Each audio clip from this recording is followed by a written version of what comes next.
Hey there, tonight we're uncovering the strange rituals of the ancient Sumerians. What you're about to discover includes a curious ceremony where they believed that feeding statues could charm the gods themselves. If these stories help you unwind, I'd love a quick like or subscribe, but only if they're genuinely working for you.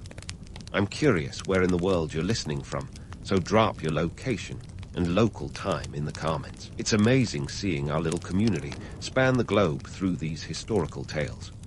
Now settle in, maybe turn on some white noise or grab your favorite blanket, and let's drift into tonight's story together. You're hustling through the bustling streets of Uruk, roughly 4,000 years ago, and you're already late for the temple rendezvous. Your sandals slap against the dusty ground, sending tiny clouds into the air, while around you, the cries of merchants hawking their clay tablets and the distant chants from the ziggurat mingle in a strangely harmonious cacophony. Welcome to the world of the Sumerians, where practicality and piety are woven together as tightly as the reeds in your basket. Let's stop for a second and talk about these clay tablets. Forget your smartphones. These were the Instagram of ancient Mesopotamia. They chronicled everything from your daily sacrifices to your grocery lists, and yes, even the latest temple gossip. But don't get too excited. This wasn't a simple scribble. Each tablet required a skilled hand to inscribe the cuneiform script, an intricate process that makes typing with your thumbs seem like child's play. And why were these tablets so critical? Because in a world that had yet to invent paper, these were the ultimate medium for communication and record-keeping. Think of them as the ancient precursor to Pix, or it didn't happen. Now, let's talk gods. Because in Sumer, there was no shortage of deities demanding attention. Every god had a temple, and every temple had its rituals. You might think these rituals were static, but they were more like a dynamic dance, altering with the seasons and political tides. Take, for instance, the offerings. Every time you made a sacrifice, it wasn't just about pleasing the gods. You were also participating in a complex economic transaction.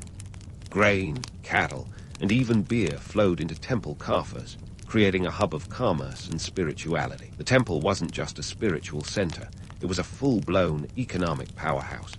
Speaking of economics, let's dig deeper into temple economics. Picture this: the temple as a corporation, complete with assets, liabilities, and a workforce to manage it all. The temple owned vast tracts of land, employing a legion of workers to till the fields, tend the livestock, and produce goods. These workers didn't just contribute to religious ceremonies, they were the beating heart of the Sumerian economy. Every offering you made kept this system ticking over, a balancing act between devotion and survival. The temple was essentially the Sumerian version of Wall Street, with priests acting as both spiritual leaders and shrewd businessmen.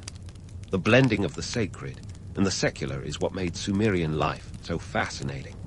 Everything you did, from weaving textiles to brewing beer, was part of a larger cosmic order. Gods needed their cut, and if you didn't deliver, let's just say your life could become significantly more problematic. This wasn't just about religious devotion, it was about maintaining cosmic balance. The gods were temperamental, and you didn't want to be on the receiving end of their wrath. Drought, famine, and disease were constant threats, and in a land where the Tigris and Euphrates could flood as unpredictably as your neighbor's temper, you needed all the divine help you could get. But about the afterlife, you ask? Well, don't expect pearly gates or eternal sunshine. The Sumerians had a rather bleak view of what awaited them beyond the grave. The underworld was a shadowy replica of life on Earth, minus the sunlight and joy. The best you could hope for was a seat at a dusty table, sipping watered-down beer while you reminisced about the good old days.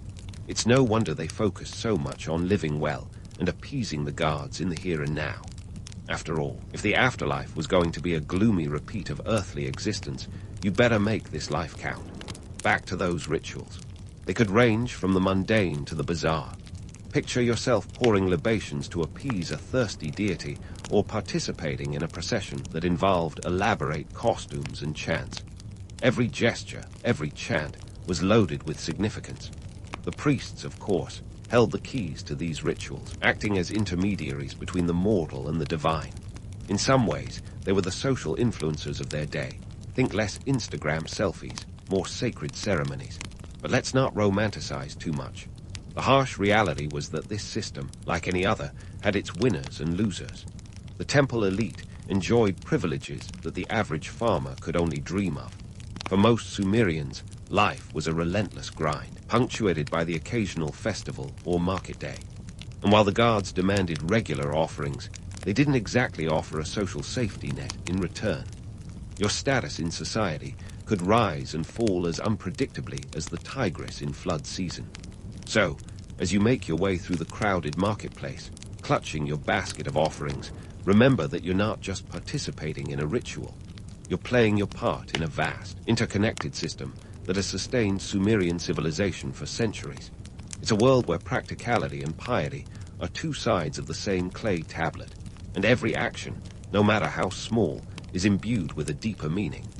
Welcome to ancient Sumer, where every day is a dance between the mundane and the divine, and where the past continues to echo in the footsteps of those who tread its dusty streets. Now, as you weave through the crowded bazaar, let's take a detour into the shadowy corridors of power that ran beneath the bustling surface of Sumerian life. You see, those rituals you've been participating in weren't just spiritual endeavors. They were political chess moves, expertly orchestrated by the rulers of city-states like Uruk, and Lagash.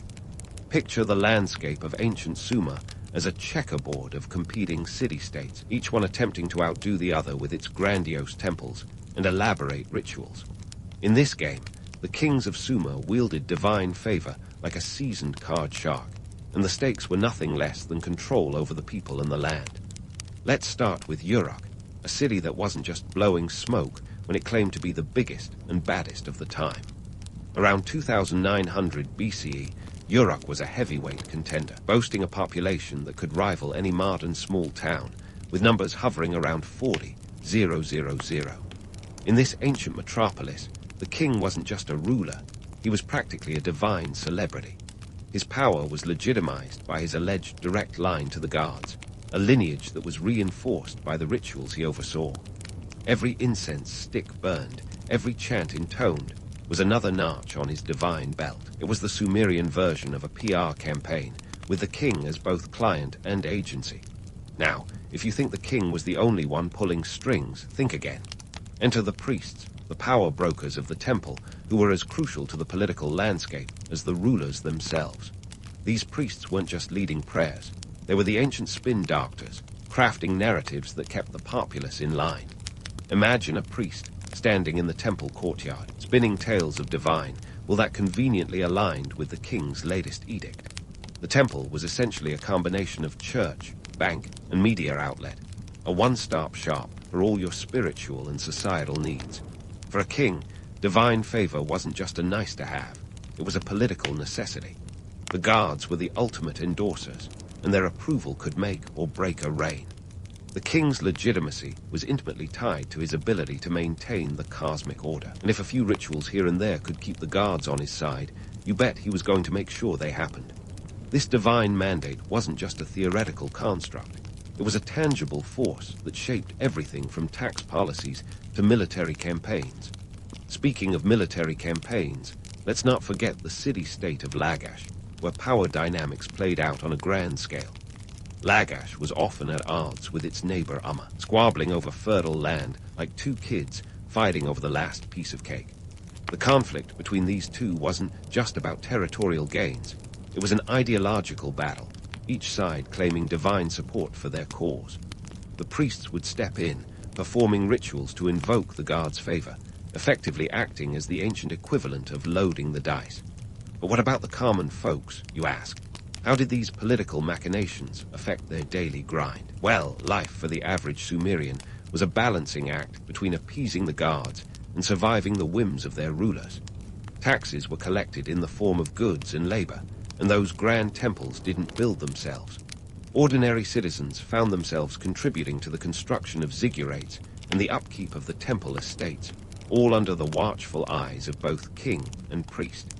In this delicate dance of power, rituals served as both a unifying force and a tool of control. They were the threads that wove the social fabric together, ensuring that everyone, from the lowliest farmer to the highest priest, knew their place in the cosmic order. The king and his priestly allies understood this well, using these rituals to reinforce their authority and maintain the status quo. After all, a populace that's busy participating in temple processions is less likely to question the hands holding the puppet strings. And let's not overlook the role of propaganda in this ancient political landscape. The Sumerians were masters of the subtle art of persuasion, using rituals to craft a narrative that placed their city-state at the center of the universe. It was a tale as old as time. Control the narrative, and you control the people. This wasn't just about religious devotion. It was about keeping the wheels of power turning smoothly. So the next time you find yourself performing a ritual under the watchful eyes of the temple priests, remember that you're not just paying homage to the gods. You're participating in a complex ritual of power, one that has been carefully crafted to maintain the balance between the divine and the mundane. In the grand tapestry of Sumerian life, every thread had its place, every ritual had its purpose. It's a world where the gods and kings danced a delicate waltz, with the fate of the people hanging in the balance. As you continue your journey through Sumer, keep in mind that these rituals were not just relics of the past. They were living, breathing entities that shaped the very essence of Sumerian civilization. They were the glue that held society together, a testament to the enduring power of belief and the human need for order in an unpredictable world. So, whether you're offering a sacrifice or participating in a temple procession, take a moment to appreciate the intricate dance of power and piety that defined life in ancient Sumer. Your place in this cosmic ballet is secure, and the story is far from over. As you continue to navigate the maze of Sumerian society, it becomes clear that the social structure was a well-oiled machine, humming with the energy of priests, merchants, and farmers. Let's pull back the curtain on this ancient ecosystem, where everyone's role was as defined as the engravings on those trusty clay tablets. At the top of the Sumerian social pyramid sat the priests, those enigmatic figures who had mastered the art of multitasking centuries before anyone thought to slap that term onto a resume. These guys were the Swiss army knives of the ancient world, balancing their duties as spiritual leaders, economic managers, and political advisors, all while keeping an eye on the celestial calendar to ensure that the gods got their due. Talk about job security. Their influence was so pervasive that even a minor hiccup in ritual proceedings could send ripples through the entire city-state. They were like the ancient alarm systems, ensuring that no divine tantrum caught the populace off guard. While the priests were busy keeping the guards appeased, the merchants were the lifeblood of Sumer's bustling trade economy. Picture the bustling marketplaces, echoing with the chatter of traders haggling over prices and the clinking of silver shekels. Yes, they had those too, long before Bitcoin was a twinkle in anyone's eye. Sumerian merchants were the original globetrotters, bartering goods from as far as the Indus Valley and the Egyptian Delta. They didn't just bring back shiny trinkets and exotic spices. These trade routes injected a bit of international flair into Sumerian rites. Imagine the priests adapting foreign customs into their ceremonies, not exactly cultural appropriation, more like ancient globalization. And let's talk about the farmers, the unsung heroes who literally laid the groundwork for Sumerian society. They were the ones breaking their backs under the hot Mesopotamian sun, coaxing life from the fertile but unpredictable soil of the Tigris and Euphrates floodplains. While they weren't penning epic poems or chiseling out treaties, their contribution was no less epic.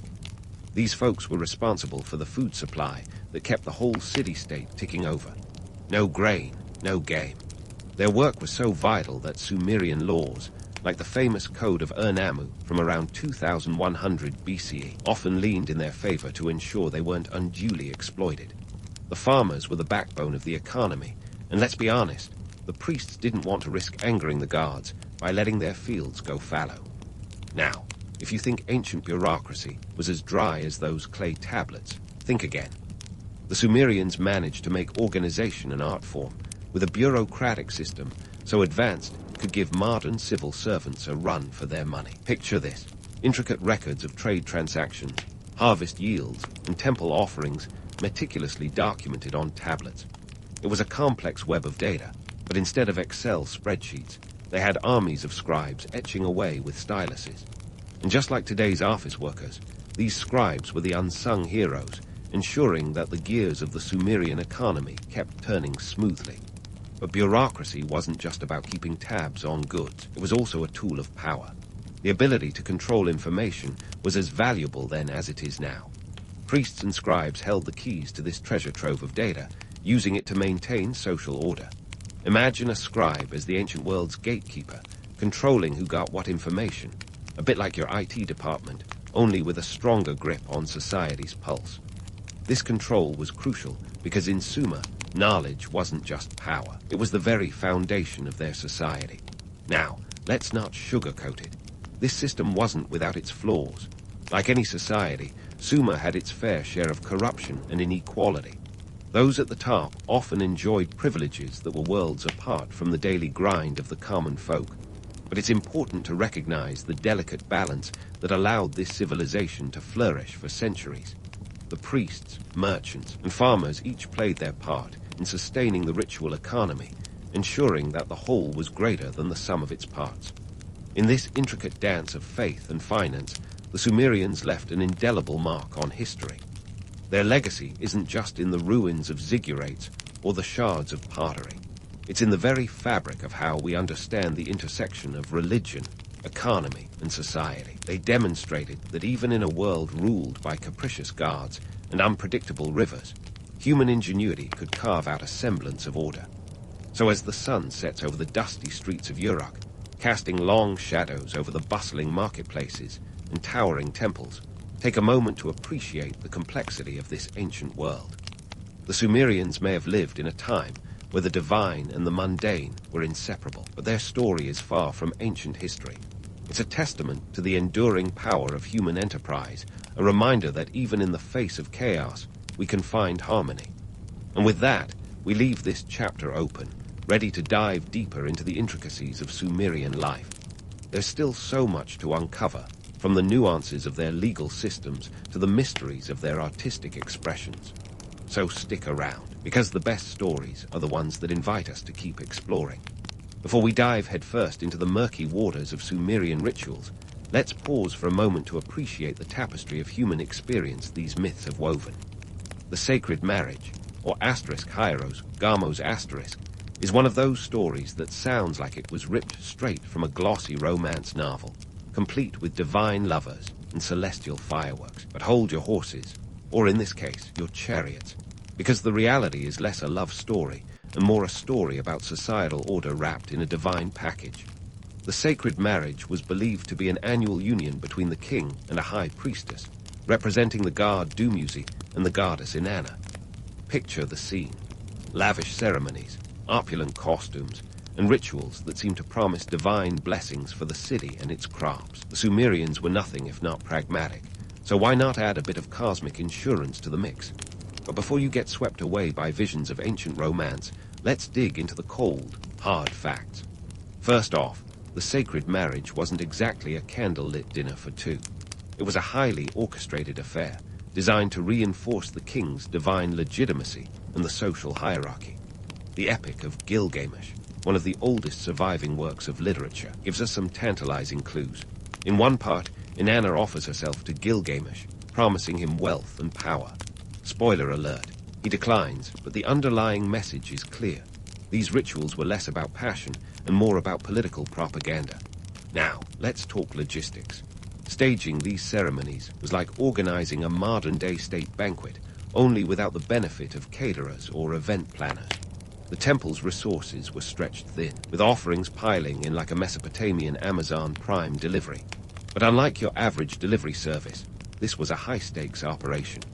Grain, sheep, and precious metals were poured into the temple's coffers, each sacrifice a reminder of the economic engine that powered these divine unions. And here's where it gets really interesting. The cost of putting on a sacred marriage ceremony was astronomical. We're talking about tens of thousands of liters of beer, hundreds of sheep, and enough grain to make a modern-day gluten-free enthusiast break into a cold sweat. This wasn't just about keeping up appearances. It was an investment in the social fabric of Sumerian life. The ceremonies reinforced the status quo, ensuring that everyone, from the king to the lowliest farmer, knew their place in the cosmic order. But where there's myth, there's usually a misunderstanding lurking in the shadows. The notion that these rituals were a simple celebration of love is, frankly, a bit of wishful thinking. In reality, they were about control, control over the narrative, the economy, and the people. By intertwining the king's authority with divine favor, the Sumerians crafted a story that kept everything neatly in place. It was the ultimate PR move, one that would make even the savviest modern spin Dr. Nod in admiration. Let's not forget the role of the priests in this grand spectacle. They were the directors, choreographers, and scriptwriters all rolled into one, ensuring that every chant, every libation, and every gesture was executed to perfection was crucial. Any slip-up could mean cosmic chaos, or worse, a disgruntled king.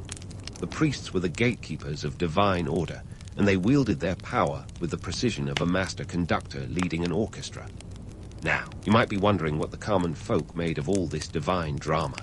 For them, the sacred marriage was a spectacle, a temporary escape from the grind of daily life. It was a chance to witness the divine dance, to participate in the cosmic order, and maybe, just maybe, to believe in something greater than themselves. But let's not sugarcoat it. While the rituals offered a semblance of hope, they were also a reminder of the rigid hierarchy that governed their lives. The king might have been divinely appointed, but the grain still needed harvesting, and the sheep weren't going to tend themselves. So, as we peel back the layers of Sumerian society, it's clear that the sacred marriage was about much more than divine romance. It was a cornerstone of social order, a carefully crafted narrative that kept the wheels of power turning.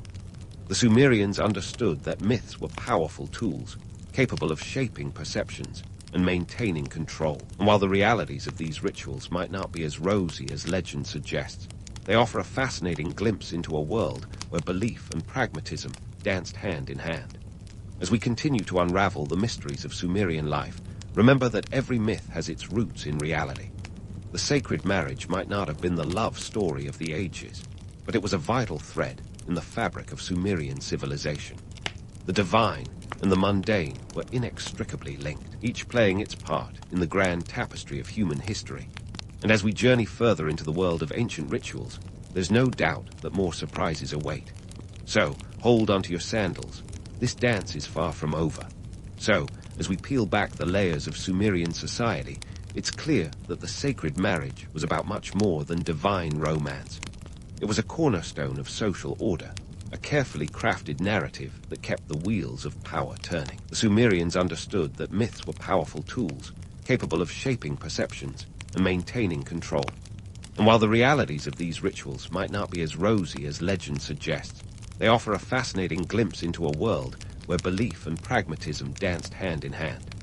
Now, let's take a leap from the dusty streets of Uruk and zoom out to understand how these ancient rituals echo through the corridors of time. Sumer may have crumbled, but its rituals left an indelible mark on the civilizations that followed. Picture this. The sacred marriage wasn't just a Sumerian affair.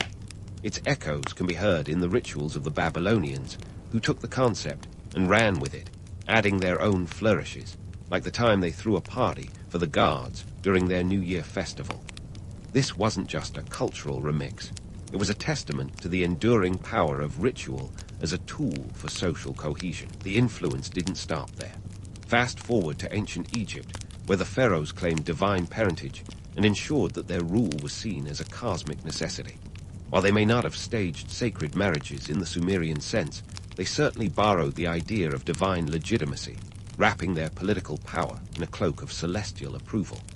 The concept of a ruler as a god or demigod was a Sumerian export that found fertile ground wherever it landed. Now, let's talk about the Hebrews, who took a slightly different approach.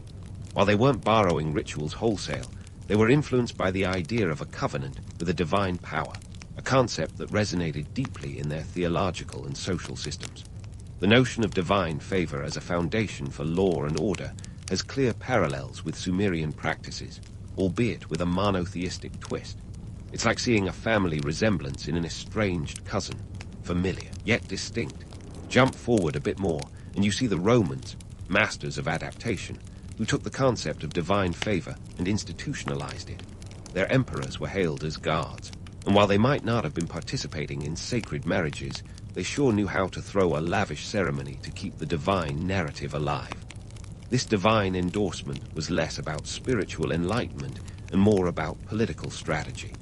The Romans understood. Just like the Sumerians, that a good story could hold an empire together. Speaking of empires, let's not overlook the cautionary tales that the rise and fall of Sumer provide. While their rituals helped maintain social order, they also served as a reminder of the fragility of such a system. The Sumerians were pioneers, but their reliance on rituals and divine favor couldn't save them from the pitfalls of political infighting and environmental challenges, a lesson that later empires ignored at their peril. And what about today? Sure, we're not parading around in ziggurats or offering sheep to appease celestial whims, but the echoes of Sumerian ritual run deeper than you might think. Modern political pageantry, from state inaugurations to royal weddings, often follows the same script. Elaborate ceremonies meant to reinforce social order and legitimize authority. These events might lack the overt divinity of ancient times, but they still tap into that primal need for spectacle and structure. Consider the economic underpinnings, too. Just as Sumerian temples were economic powerhouses, our modern institutions, be they banks, corporations, or governments, maintain their own rituals, from stock market openings to budget announcements. These are the modern-day offerings, the rituals that keep the economic wheels turning. While we might have traded clay tablets for digital screens, the principles of economic ritual remain surprisingly consistent. And then there's the cultural persistence of myth and narrative. Whether it's in film, literature, or even social media, the need to craft compelling stories that reinforce societal norms is as alive today as it was in Sumer. We might not be crafting tales of gods and kings in the same way, but every Instagram influencer and Hollywood blockbuster is participating in the age-old tradition of narrative construction, shaping perceptions, reinforcing hierarchies, and occasionally challenging the status quo. So, what do the Sumerians teach us in the end? Perhaps it's that human nature hasn't really changed all that much. We still crave order in chaos, meaning in madness, and a good story to tie it all together. The rituals of ancient Sumer, for all their complexity and spectacle, remind us that the dance between the divine and the mundane is eternal. They offer both a mirror and a map, reflecting our enduring fascination with ritual and power, while guiding us through the labyrinth of human history. As the sands of time continue to shift, the echoes of Sumerian chants linger, whispering their ancient wisdom to those willing to listen. So, whether you're sipping your morning coffee or caught in the humdrum of daily life, remember that you're part of a dance that started millennia ago. And who knows, maybe in another few thousand years, they'll look back at us and see the same patterns, the same rhythms, the same timeless waltz of order and chaos. Because in the end, history doesn't just repeat itself. It remixes, reimagines, and reinvents. And isn't that the greatest story of all? In the kaleidoscope of Japan's imperial history, Emperor Akihito's birth on December 23, 1933, was a splash of color that few expected would evolve into a vibrant tapestry of change. The young prince, born in the Showa era, was the first son of Emperor Showa, known in the West as Hirohito, and Empress Kajun. Now, if you were expecting a grand entrance with fireworks or a royal parade, think again. The Japanese imperial family does understate it like a pro. His birth was more about tradition than glitz, wrapped in the solemnity of the chrysanthemum throne's centuries-old customs. From the get-go, Akihito's life was a curious blend of ancient tradition and the creeping modernity that came knocking on Japan's door in the 20th century. As a child, his world was a carefully curated bubble, sometimes bafflingly strict, and other times surprisingly progressive. His education, for instance, wasn't your average school day. While most kids of the era might have been wrestling with basic arithmetic or kanji, Akihito's syllabus was a cocktail of Confucian classics and the latest Western thought. And forget a backpack. He was probably lugging around the weight of expectation more than any textbook. Post-World War Roman II, the winds of change swept through Japan, and with it came an educational twist that must have raised more than a few imperial eyebrows. Enter Elizabeth Gray Vining, an American Quaker, and the woman tasked with tutoring the young prince. Now, choosing an American tutor just after Japan had been embroiled in a bitter conflict with the U.S. was the kind of plot twist that could make even a soap opera writer blush. But there she was, bringing a touch of Philadelphia to the halls of Japanese royalty. Vining wasn't just a tutor. She was a bridge to a world that Akihito's predecessors could hardly have imagined. Picture a classroom where discussions about democracy and human rights were as commonplace as reciting the tale of Genji. Vining's presence was a testament to the new Japan, one keen on rebuilding itself with lessons learned from both its own past and the West's present.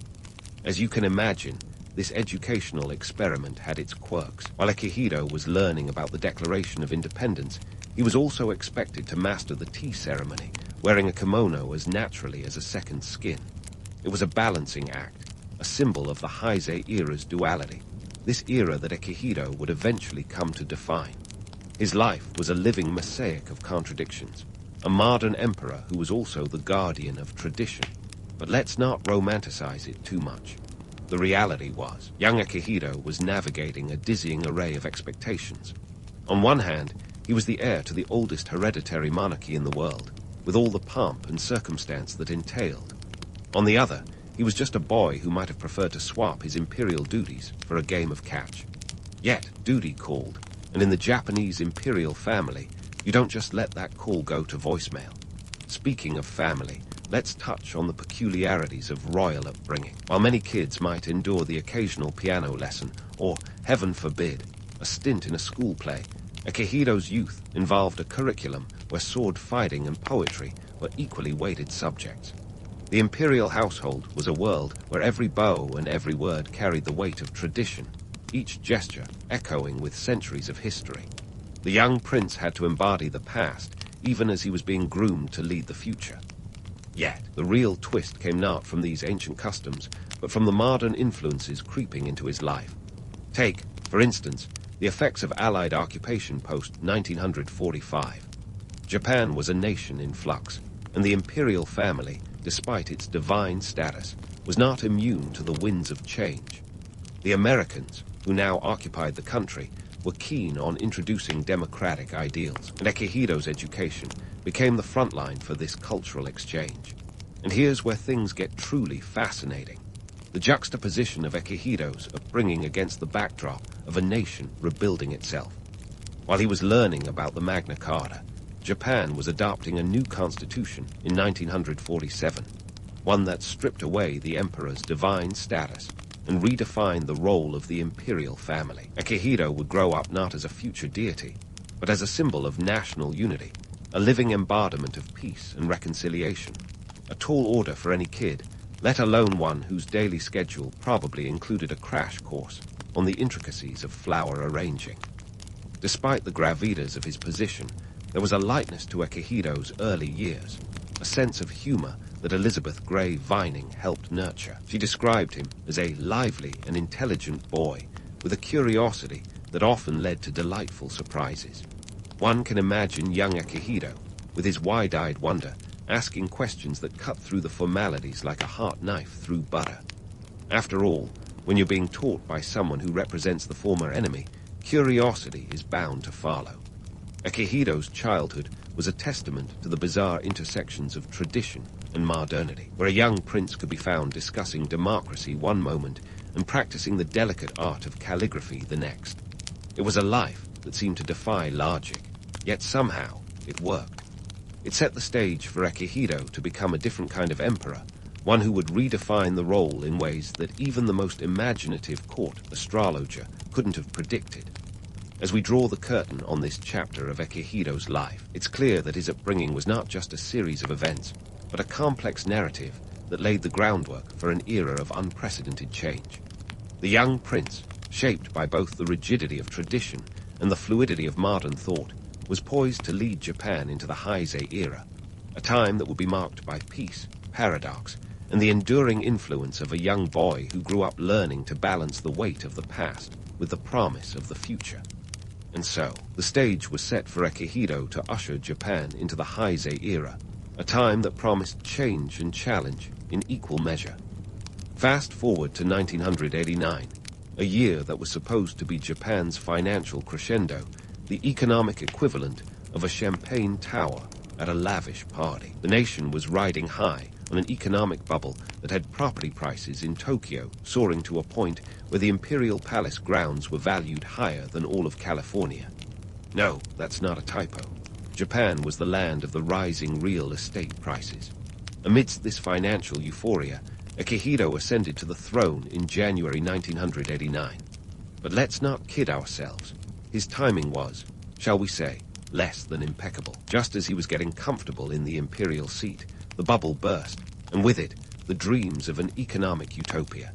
Japan nosedived into what would become known as the Lost Decade, a time when economic growth stalled, and the nation had to grapple with a hangover that was both financial and existential. The irony of Akihito's ascension was not lost on anyone.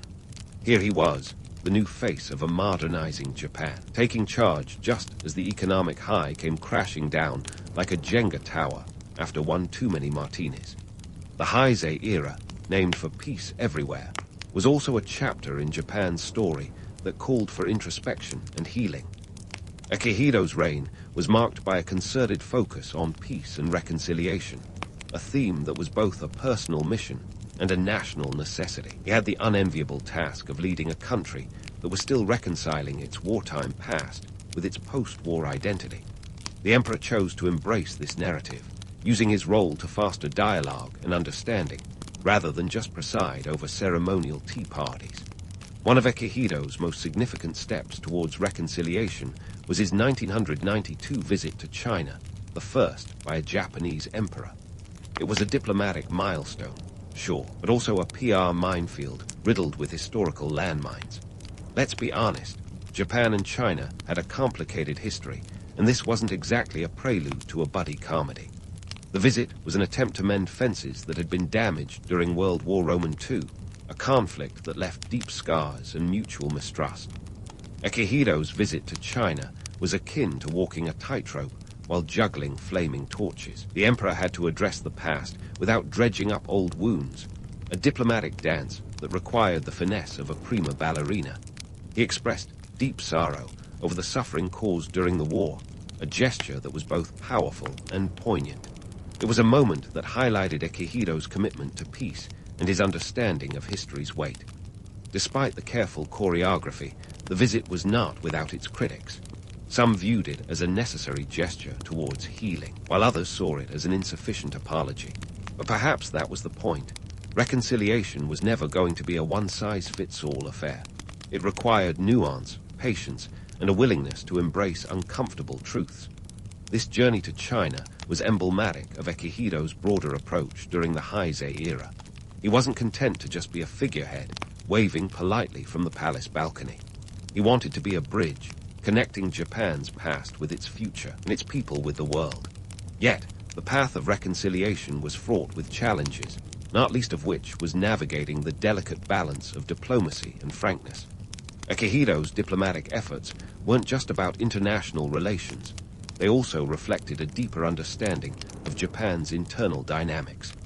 The emperor recognized that Japan's post-war identity was a patchwork of tradition and modernity, and he sought to unify the country under a banner of peace. His reign was marked by a series of efforts to engage with the public, from visiting disaster-stricken areas to acknowledging marginalized communities. These gestures were not just symbolic. They were an attempt to embody the principles of the Heisei era, peace and unity. As we look back at the start of the Heisei era, it's clear that Akihito's legacy is one of complexity and contradiction. His reign was a testament to the power of reconciliation, even in the face of seemingly insurmountable historical burdens. Yet, it also highlighted the challenges of leading a nation through economic uncertainty and the lingering shadows of its past. Akihito's story, like Japan's, is one of transformation, an ongoing journey that refuses to be neatly categorized or easily resolved. In the end, Akihito's early years as emperor were about more than just navigating economic downturns or smoothing diplomatic tensions. They were about redefining what it meant to be a monarch in a modern world, where the past is never far from the present, and the future is a canvas waiting to be painted with the lessons of history. And as the Heisei era unfolded, it became clear that Akihito was not merely a passive observer, but an active participant in shaping Japan's ever-evolving narrative. So, as the Heisei era unfolded under Emperor Akihito's vigilant eye, a curious thing happened. The man who sat upon the chrysanthemum throne was not just reimagining Japan's place in the world, but also redefining what it meant to be an emperor in the modern age. And let's be honest, it wasn't all ceremonial robes and solemn bows. Enter Akihito's lesser-known passion, marine biology. Yes, you heard that right. The emperor had a soft spot for sea life, and he wasn't about to let imperial duties drown out his scientific curiosity. Now, you might be wondering how exactly a man who spends his days as a symbol of national unity finds time for marine biology. It turns out, Akihito had a knack for balancing his imperial role with his personal interests. No small feat when the weight of a nation rests on your shoulders. Picture this, an emperor who, between diplomatic receptions and state visits, was busy publishing scholarly papers on goby fish. In fact, Akihito was a recognized authority in the field, with more than 30 published papers to his name. He even discovered new species, like a true ichthyologist moonlighting as royalty. The real comedy, though, lies in the logistics. Imagine the emperor, clad in his regal attire, quietly slipping away from the palace's grandeur to trade his robes for a lab coat. Here was a man who could discuss the minutiae of fish taxonomy one minute and the intricacies of international diplomacy the next. It was a balancing act worthy of a circus performer, and Akihito managed it with understated grace. Of course, the palace staff must have had their hands full scheduling around his marine escapades. What's on the emperor's agenda today? Oh, just a little fish classification followed by a state banquet. No biggie. Yet, Akihito's passion for science wasn't just a quirky footnote in his reign. It was a reflection of his broader commitment to modernizing the imperial image. He wanted to be known not just as a figurehead, but as a person, a relatable human being with interests beyond the gilded gates of the imperial palace. And that brings us to his unprecedented efforts to connect with the Japanese public. For an emperor who grew up in the cloistered world of royalty, stepping out into the public sphere was akin to diving into uncharted waters. Before Akihito, emperors were distant, almost mythical figures. They were seen but not heard, revered but rarely understood. Akihito, however, was determined to change that. He embarked on a series of public appearances and media engagements that were nothing short of revolutionary for the imperial family. Think of it as a royal roadshow, where the emperor traded the palace's opulent confines for the company of everyday citizens. One of Akihito's most memorable public moments came in the aftermath of the 1995 Kobe earthquake, a disaster that left over 6,000 people dead and caused billions in damage. In a move that broke with tradition, Akihito and Empress Michiko visited the affected areas, offering solace and support to the victims. It was an unprecedented gesture, one that humanized the imperial family and reinforced their role as symbols of national unity. The sight of the emperor mingling with survivors, listening to their stories, was a powerful reminder that leadership isn't just about ceremony, it's about empathy. Of course, not everyone was thrilled with this new, relatable emperor.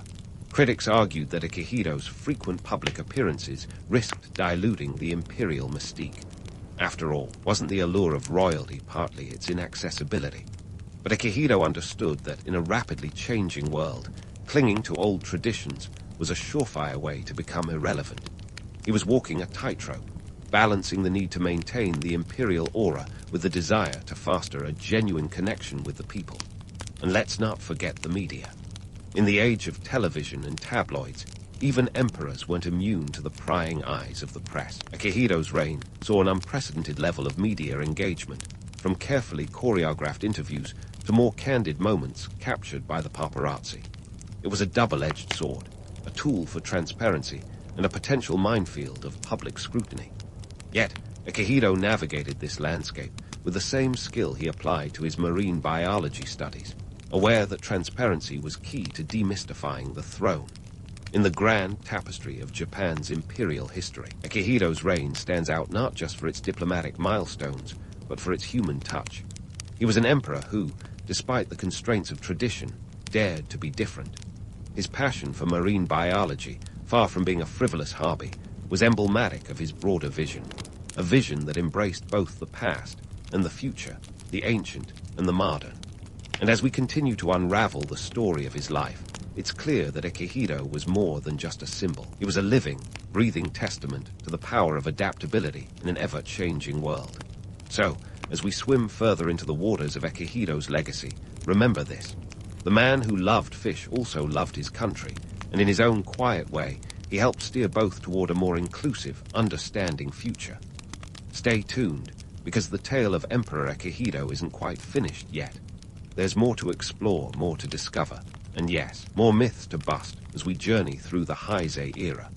As we continue this deep dive into Emperor Akihito's legacy, let's steer our ship towards how he navigated the stormy seas of national disasters in Japan. Spoiler alert. The man who loved fish was also pretty adept at keeping his head above water when the tide turned against him. Let's start with the 1995 Kobe earthquake, a seismic shock that hit Japan like a freight train at 5:46 a.m. on January 17th. This was no mere tremor. It was a 6.9 magnitude quake that left more than 6,000 people dead, caused upwards of $100 billion in damage, and reduced parts of Kobe to what looked like a post-apocalyptic movie set. Now, in times of crisis, people look up, literally and figuratively. And while Akihito wasn't exactly expected to don a cape and start saving cats from trees, the nation did turn to him for a sense of stability. But here's the thing about being a constitutional monarch. Your job description is more about symbolizing unity than actually directing emergency operations. It's not like Akihito could just grab a megaphone and start dictating rescue strategies. His role was to offer comfort, a task that sounds deceptively simple until you realize that the expectations are sky high. In the aftermath of the Kobe quake, Akihito and Empress Michiko took an unprecedented step. They visited the disaster zone. This was no ceremonial drive-by. It was a heartfelt attempt to connect with the affected citizens.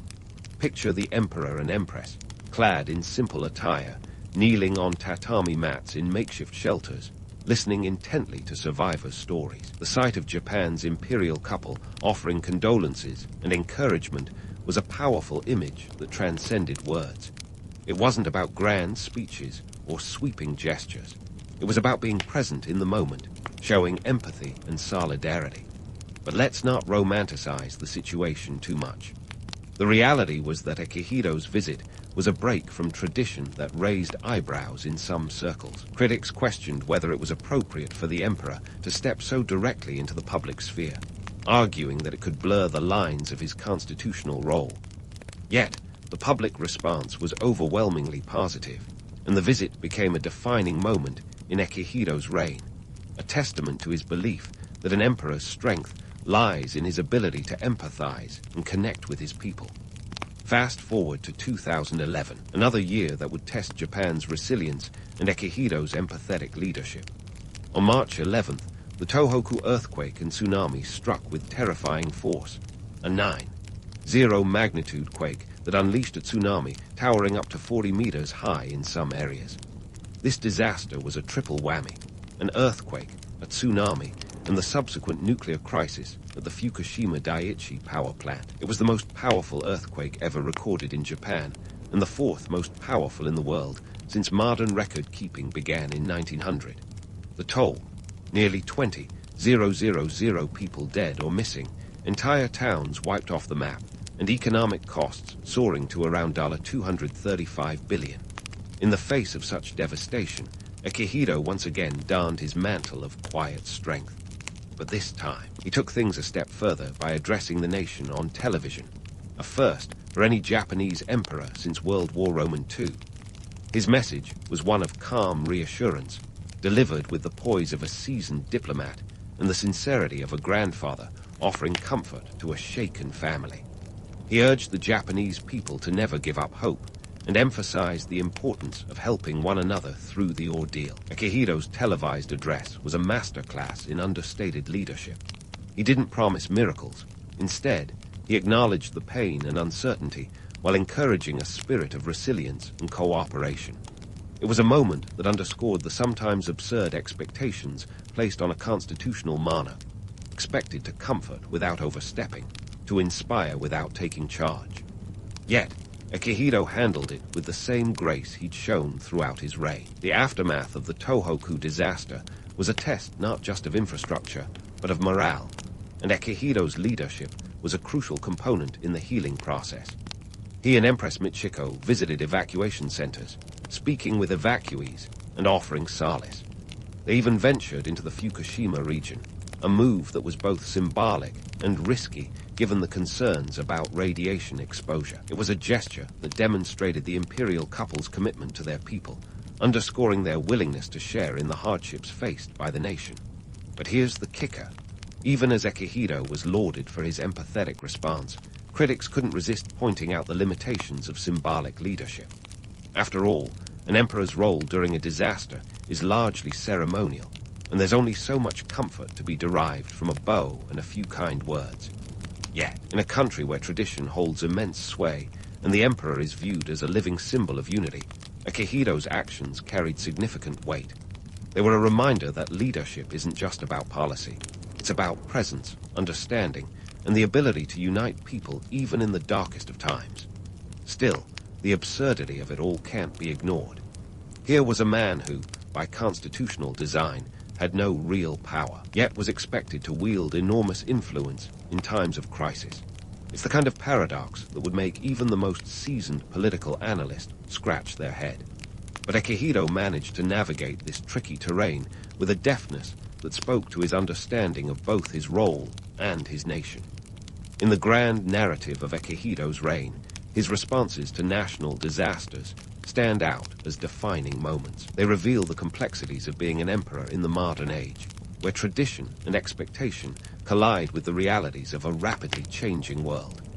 Akihito's legacy during these crises is a reminder that true leadership often lies not in grand gestures, but in quiet, unwavering support, a lesson that resonates far beyond Japan's shores. So, as we continue to explore the life and times of Emperor Akihito, remember this. The man who guided Japan through its darkest hours did so not with a scepter or a crown, but with a humble heart and a steady hand. And in doing so, he left an indelible mark on both his country and the institution he so gracefully redefined. Stay tuned, because the story of Akihito's reign, much like the man himself, is full of surprises and insights waiting to be uncovered. As the curtain rises on the final act of Emperor Akihito's reign, we're faced with a moment of historical significance that even the most imaginative playwright couldn't have scripted. On April 30, 2019, Akihito became the first Japanese emperor to abdicate in over 2 centuries, marking the end of the Heisei era and the dawn of Reiwa. Now, if you think this was just another royal ceremony with a parade of dignitaries and a sea of waving flags, think again. This was a seismic shift in Japan's imperial narrative, akin to a plot twist that nobody saw coming. Abdication in the Japanese monarchy isn't exactly a casual affair. The last time an emperor stepped down was back in 1817, when Emperor Kakaku handed the reins to his son. Since then, abdication had been as likely as spotting a unicorn in the imperial household. So why did Akihito choose this path? Well, like many significant decisions, it boiled down to a mix of personal and practical considerations. At 85, Akihito was no spring chicken, and while he still had the mental agility to rival a chess grandmaster, the physical demands of his role were becoming increasingly burdensome.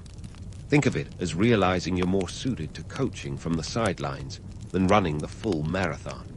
But Akihito's decision wasn't just about age or health.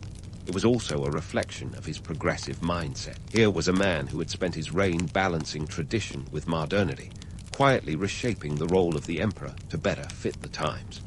By abdicating, he was effectively rewriting the rulebook, demonstrating that even the most ancient of institutions could adapt to the realities of the modern world.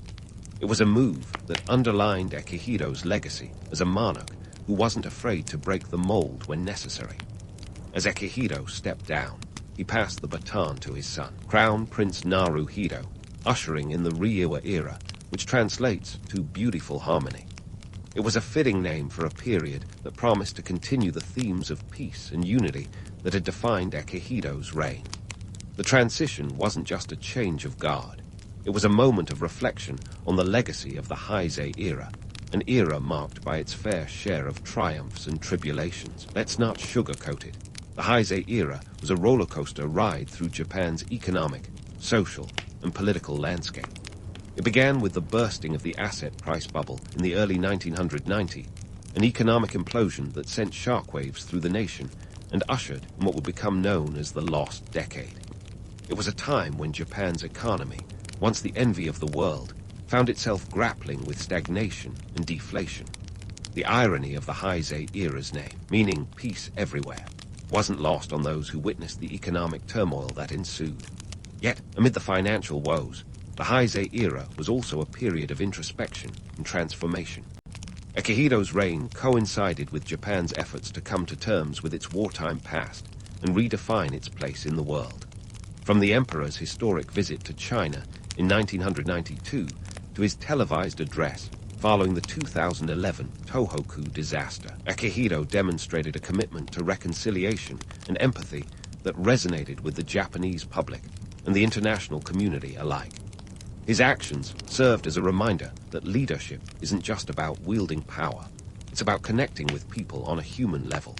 And let's not forget the lighter moments that peppered Akihito's reign, those instances where the emperor's humanity shone through the veneer of formality. Whether it was his passion for marine biology, which saw him publishing papers on goby fish even while wearing the imperial crown, or his willingness to engage with ordinary citizens, Akihito's personal touch left a lasting impression on Japan's monarchy. He was an emperor who understood that tradition need not be a straitjacket, but could be woven with threads of modernity to create a more relatable, accessible institution.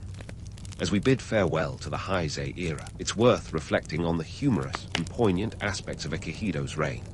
Here was a man who managed to be both a symbol of continuity and a catalyst for change, a monarch who embraced the absurdities of his role with a wry smile and a gentle hand. His legacy is one of contrast and complexity, a reminder that even the most revered figures are, at their core, human beings navigating the same unpredictable waters as the rest of us. So, what does the Reiwa era hold for Japan's monarchy? With Crown Prince Naruhito at the helm, there's a sense of cautious optimism, a hope that the new era will build on the foundations laid by Akihito while forging its own path. The challenges ahead are manifold, from navigating the intricacies of Japan's aging population to addressing the ever-evolving geopolitical landscape. Yet, the spirit of beautiful harmony offers a beacon of hope, a promise that the lessons of the past will inform the path forward. In the end, the story of Emperor Akihito is not just a tale of one man's journey through the corridors of power. It's a narrative of transformation that echoes through the annals of history. As he steps into the role of Emperor Emeritus, Akihito leaves behind a legacy that is as multifaceted as it is enduring, a testament to the power of adaptability, empathy, and quiet strength in a world that often seems to value noise over nuance. And there you have it, folks, a journey through the life and times of Emperor Akihito, a man who navigated the choppy waters of modernity with the grace of a seasoned sailor. As we close this chapter on the Heisei era and look toward the future, let's carry forward the spirit of understanding and progress that Akihito championed. Who knows, perhaps in the pages of history yet to be written, there will be more emperors who dare to defy convention and embrace the full spectrum of human experience. Until then, let's keep our eyes on the horizon and our hearts open to the lessons of the past. On a sun-drenched stretch of North African coastline, sometime around 814 BCE, a group of Phoenician settlers decided they'd had enough of their cramped quarters back in Tyre and set up shop in what would become the legendary city of Carthage. Now, the Phoenicians, those ancient maritime maestros, weren't just in it for the sunshine and slightly lower rent. They were here to trade, with the kind of enthusiasm that would make a modern-day Wall Street broker look like a weekend garage sale enthusiast. Carthage, as it turns out, was more than just a pretty face with its sweeping views of the Mediterranean. This place was strategically perched like the perfect Instagram influencer, right where the trade winds could carry the latest Bronze Age must-haves from one end of the sea to the other. Carthage's location was its golden ticket, a natural harbor that was just begging for ships to dock and do business. The city quickly became the bustling epicenter of a Phoenician network of trade routes that spanned the Mediterranean like a spider's web, except this web caught silver, tin, and precious purple dye instead of flies. But let's not get too misty-eyed about the romantic notion of ancient trade. The reality was as gritty as the sand on Carthage beaches. Imagine loading and unloading ships with cargo that ranged from luxurious goods to the everyday mundane. We're talking about a supply chain operation that would have made a modern logistics manager break out in a cold sweat. The Phoenicians were nothing if not efficient, like the Amazon Prime of the antiquity, minus the 2-day shipping guarantee. As Carthage flourished, so did its economy. The city evolved into a formidable trading powerhouse, leveraging its prime piece of real estate to dominate major trade routes. They weren't just trading goods, folks. They were trading influence. And in the ancient world, influence was often more valuable than gold. Carthage's mercantile prowess wasn't just about accumulating wealth. It was about establishing a network of power and control that stretched across the Mediterranean. Let's crunch some numbers here. Carthage was at the center of a trade network that connected it with places as far-flung as Spain and Italy. The Carthaginians were shipping out everything from olive oil and wine to silver and copper. These weren't just trinkets. These were the building blocks of civilizations.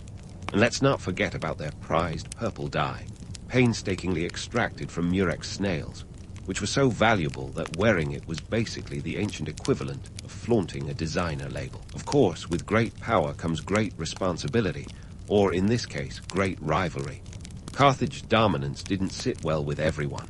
The Greeks, for instance, weren't thrilled about sharing the seas with these upstart traders. And yet, even amidst this competition, Carthage thrived. They built an empire not with swords and shields, but with sails and scales. And let's face it, there's something inherently satisfying about picturing these ancient traders navigating their ships with the precision of a seasoned Uber driver, minus the GPS. Yet, it's not all smooth sailing in the Mediterranean. The myth of Carthage, as an invincible trading giant, is more complicated than it appears.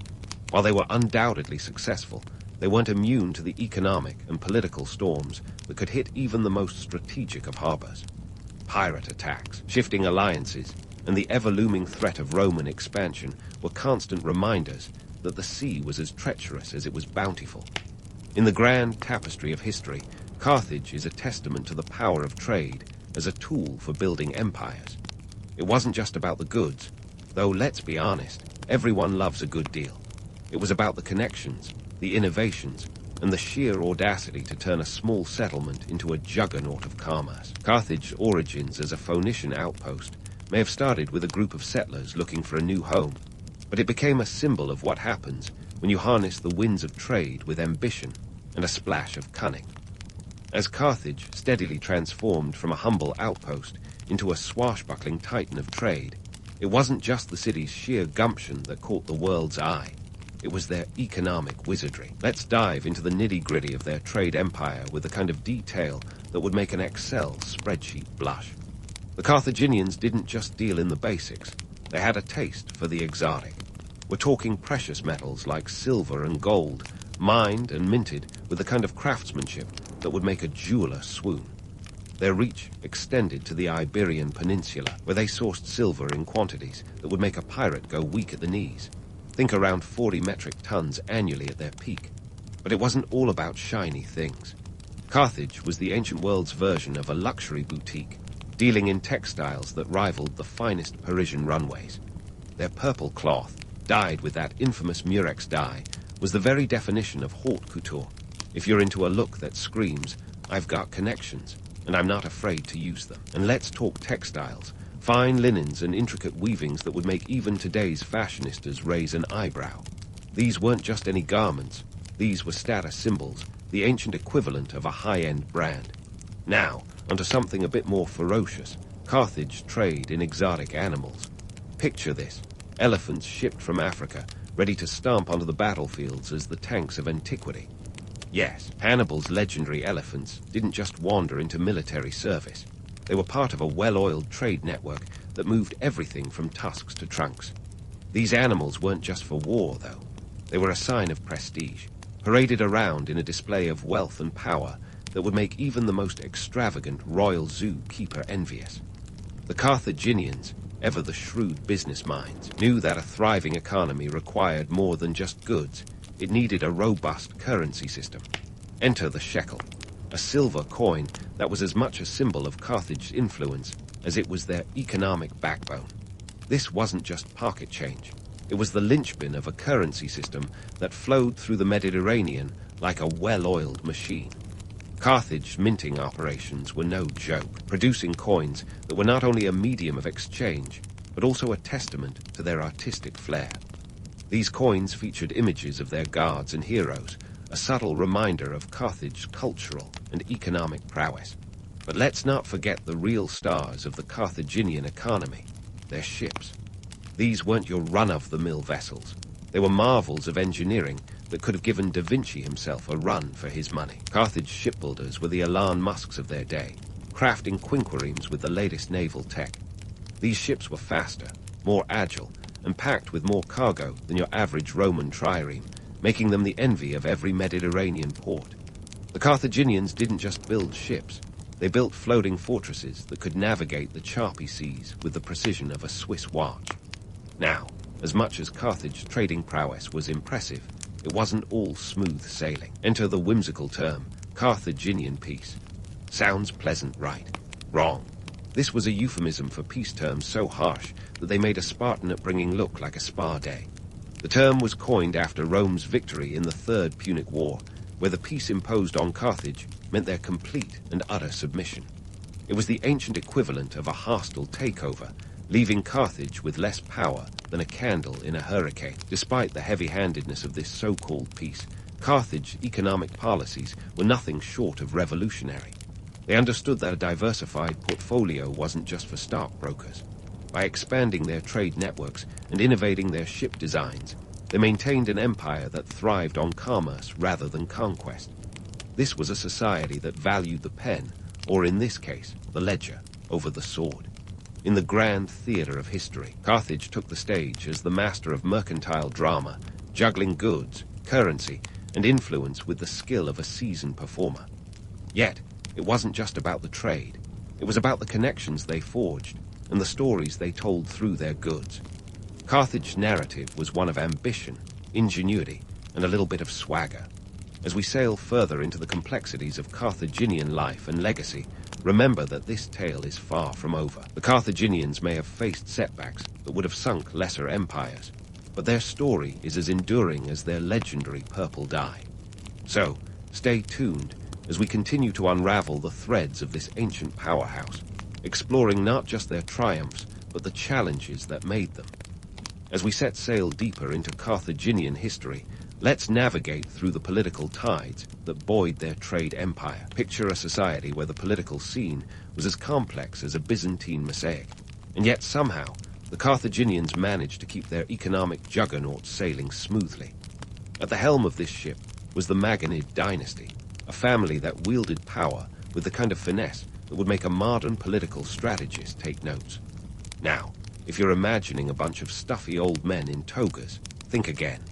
The Maganids were more like the ancient version of a power couple, steering their city-state with both ambition and acumen. Their dynasty, which held sway from the 6th to the 5th century BCE, was instrumental in turning Carthage into the powerhouse it became. They were the kind of rulers who understood that a thriving trade empire needed more than just a strong navy. It needed a stable political system that could support growth and innovation. Enter the Council of Elders, the Carthaginian equivalent of a board of directors, but with more robes and less PowerPoint. This council, which included members from Carthage's elite families, was tasked with overseeing the city's affairs, ensuring that the traders and merchants could conduct their business without a hitch. It was a delicate balancing act, maintaining control while allowing enough room for innovation and entrepreneurial spirit to flourish. But let's not get carried away with the idea of a democratic utopia. The Council of Elders was anything but a bastion of egalitarianism. It was an oligarchy, plain and simple, where the wealthy held the reins of power and the rest of the population watched from the sidelines.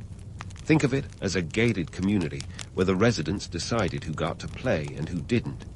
Yet, despite its exclusivity, this system worked. The council managed to strike a balance between maintaining control and fostering the kind of economic policies that kept Carthage at the top of the trading game. Here's the kicker, though. Carthage wasn't just a peaceful merchant state humming along on the profits of trade. Oh no, our Phoenician friends were as much about the sword as they were about the scale. While they might not have been as overtly militaristic as some of their neighbors, they understood the value of a good military expedition to secure trade routes and resources. It was a classic, speak softly and carry a big stick approach, with a Carthaginian twist. Take their ventures into Sicily, for instance. This wasn't just a casual beach holiday. It was a calculated move to control the grain supply and keep the Roman threat at bay. Carthage's military expeditions were as much about securing economic dominance as they were about expanding territory. These weren't just battles for the sake of glory. They were strategic maneuvers designed to protect Carthage's trade interests and ensure that their coffers remained full. Now, let's talk numbers. During the height of their power, Carthage fielded a navy of around 200 warships, manned by a formidable force of sailors and marines ready to defend their trade routes at a moment's notice. And when it came to land forces, they didn't shy away from hiring mercenaries to do the dirty work. Why risk your own neck when you can pay someone else to do it for you? It was a business model that made sense then, and still does today in certain circles.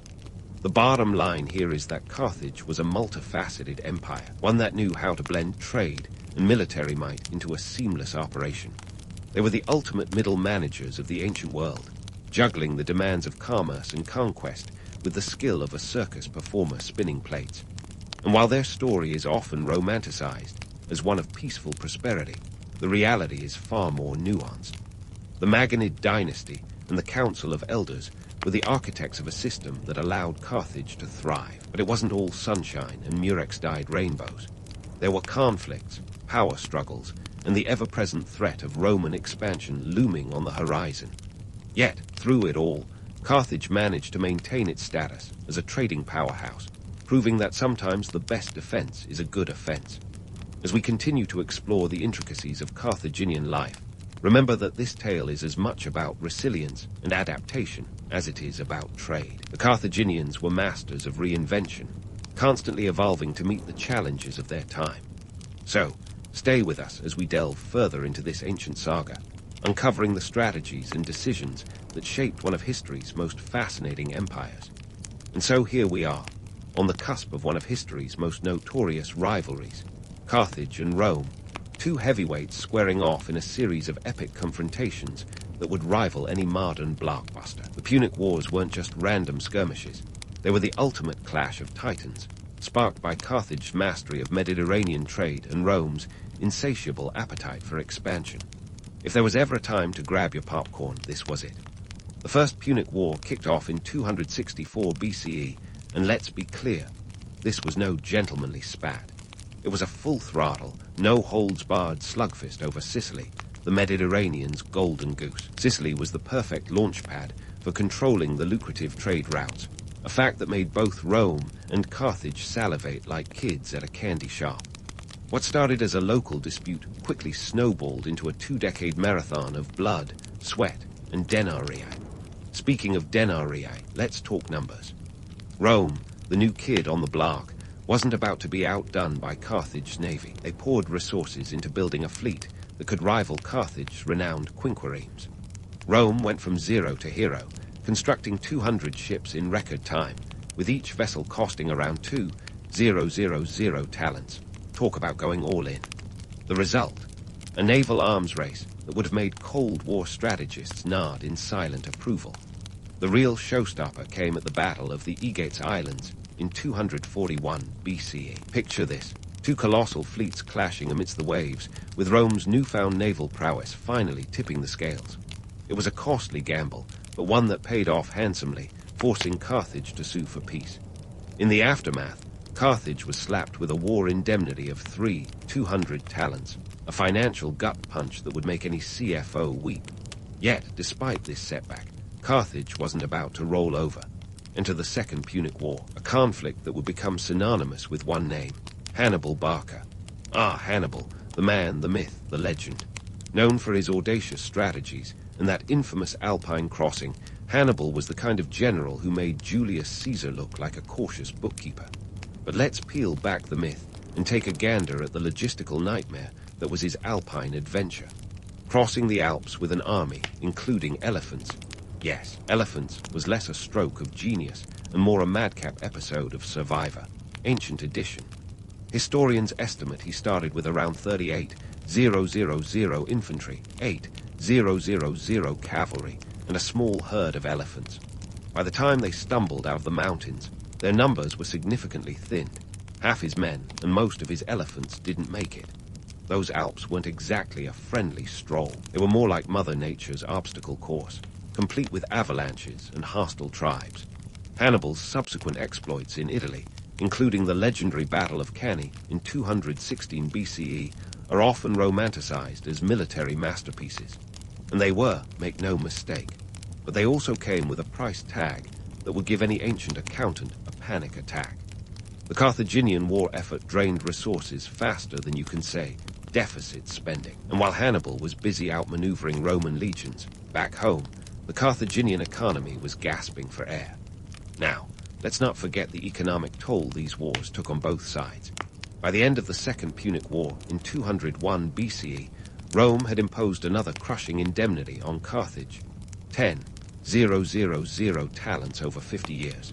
That's like paying off a student loan with interest rates that would make a loan shark blush. For Carthage, this wasn't just a financial burden. It was economic exile, crippling their ability to regain their former glory. But here's the kicker. Even after all this, Carthage refused to go quietly into that good night. They rebuilt their economy with the tenacity of a comeback kid, revitalizing trade routes and re-establishing themselves as a regional power. Yet, the shadow of Rome loomed large, and the Third Punic War was just around the corner, a conflict that would prove to be the final act in Carthage's storied history. So as we prepare to dive into the next chapter of this saga, remember that the Punic Wars were more than just battles. They were a testament to the resilience of empires, the high stakes of trade dominance, and the harsh realities of ancient geopolitics. Carthage's story is far from over, and as we continue to unravel the threads of their legacy, we'll see just how far they were willing to go in their relentless pursuit of economic and military supremacy. Stay tuned, because the best, or perhaps the most tragic, is yet to come. As we pivot to the final act of Carthage's dramatic tale, it's worth noting how a city once bustling with trade and ambition was about to meet its match in the form of Rome. Think of it as the ultimate showdown in the ancient world, but with a tragic twist that would leave a lasting impact on the Mediterranean. The year was 146 BCE, and Carthage, after having risen from the ashes of previous conflicts, was now about to face its greatest challenge yet. Rome, the relentless juggernaut with an appetite for expansion as insatiable as a teenager's at an all-you-can-eat buffet. The Third Punic War wasn't just another chapter in the ongoing saga. It was the final nail in the coffin for Carthage, as Rome, tired of its pesky neighbors' resilience, decided that enough was enough. This wasn't just about military might, though Rome had plenty of that. It was about securing a monopoly on Mediterranean trade routes. Carthage, with its convenient location and trading prowess, was a thorn in Rome's side, and the Romans were determined to pull it out once and for all. The siege of Carthage was a brutal affair, dragging on for 3 grueling years. Imagine a city teeming with merchants and craftsmen, now caught in a relentless cycle of attack and defense. Carthage defenders fought valiantly, crafting weapons from whatever they could find, even melting down gold and silver to fund their resistance. But let's face it, when you're up against an empire with resources as vast as Rome's, the odds aren't exactly in your favor. The Romans, led by Scipio Aemilianus, a man with a name as grandiose as his ambitions, weren't just there to win a battle. They were there to erase Carthage from the map entirely. By the time the Romans breached the city walls, Carthage was a shadow of its former self. The population, once vibrant and cosmopolitan, was ravaged by starvation and disease. The final assault saw the city systematically dismantled, brick by brick, with the kind of thoroughness that would make even the most meticulous accountant nod in approval.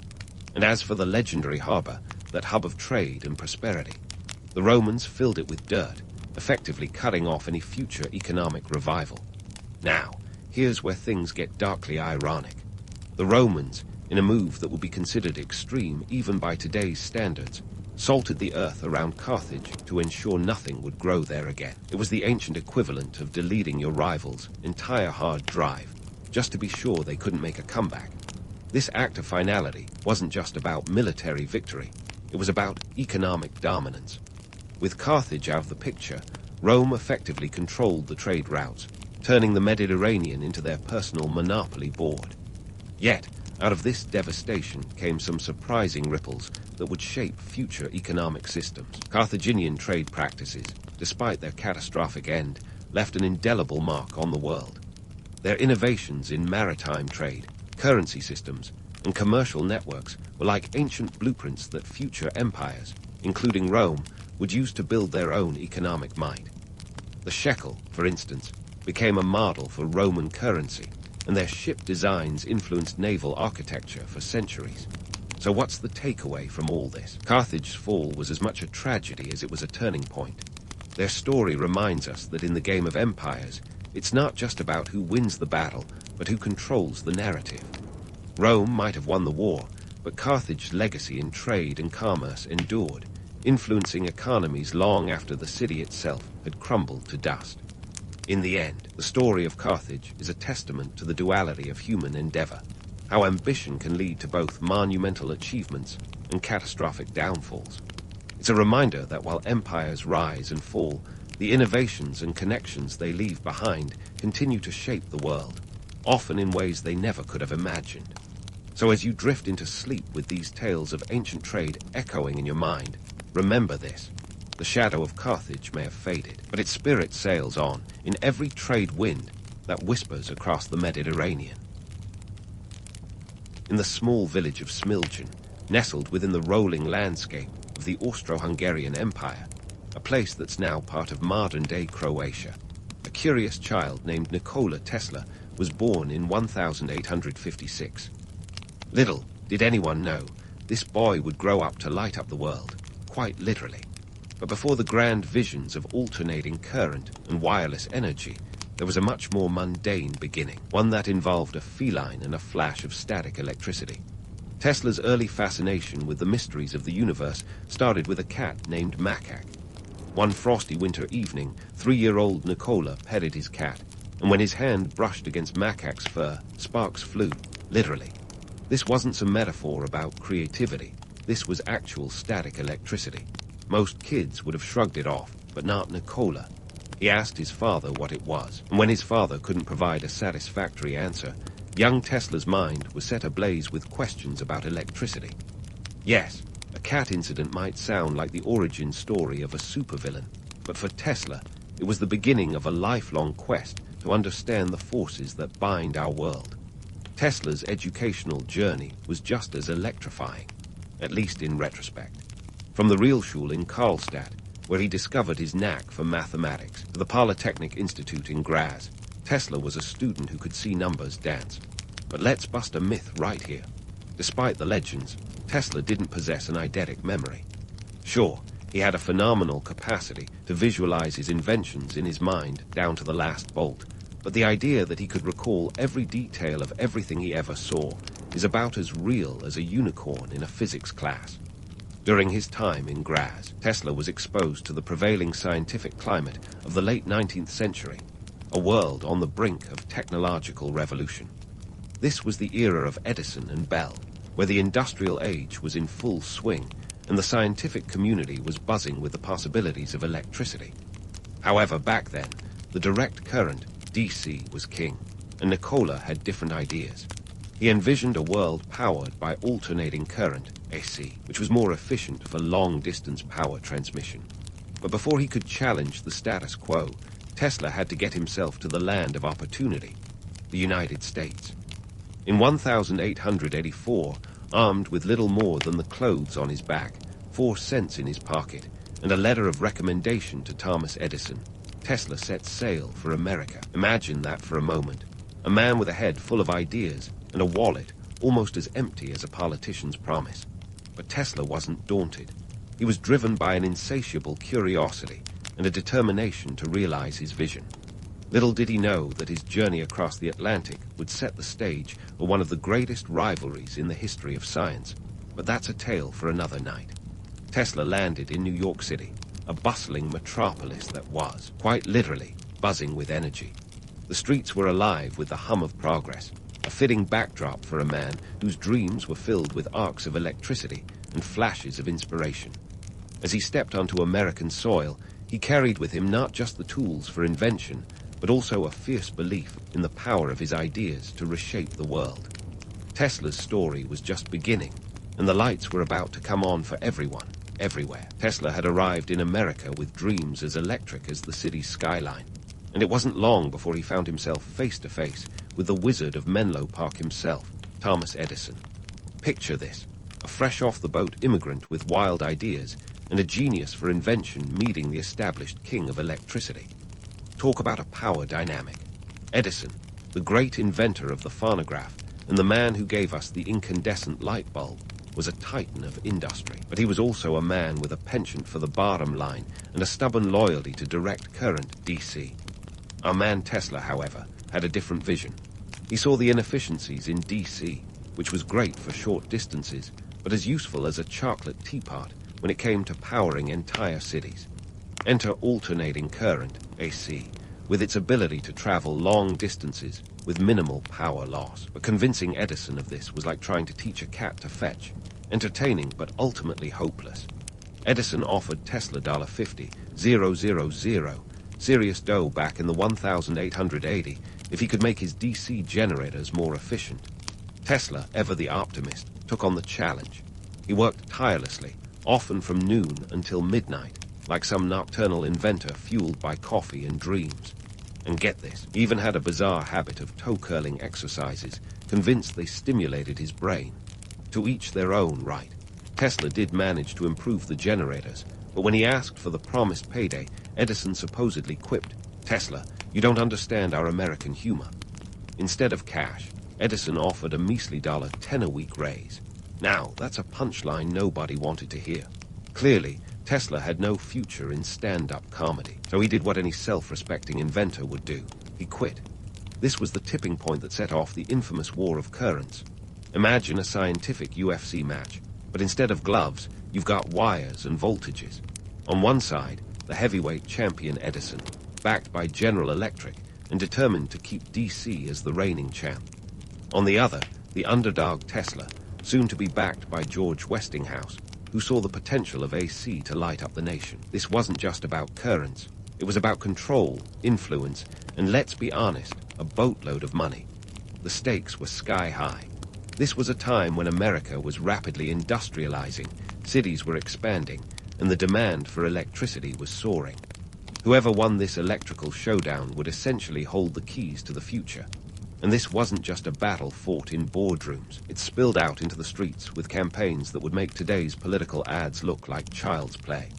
Edison, fearing the rise of AC, embarked on a smear campaign worthy of a reality TV villain. He staged public demonstrations where AC was used to electrocute animals, painting a picture of it as a dangerous and volatile technology. It was a grim spectacle, intended to scare the public into sticking with the safe option, DC. Meanwhile, Tesla and Westinghouse were confident in the superiority of AC, advocating for its safety and efficiency. The economic implications were staggering. The cost of building and maintaining DC infrastructure was exorbitant compared to AC.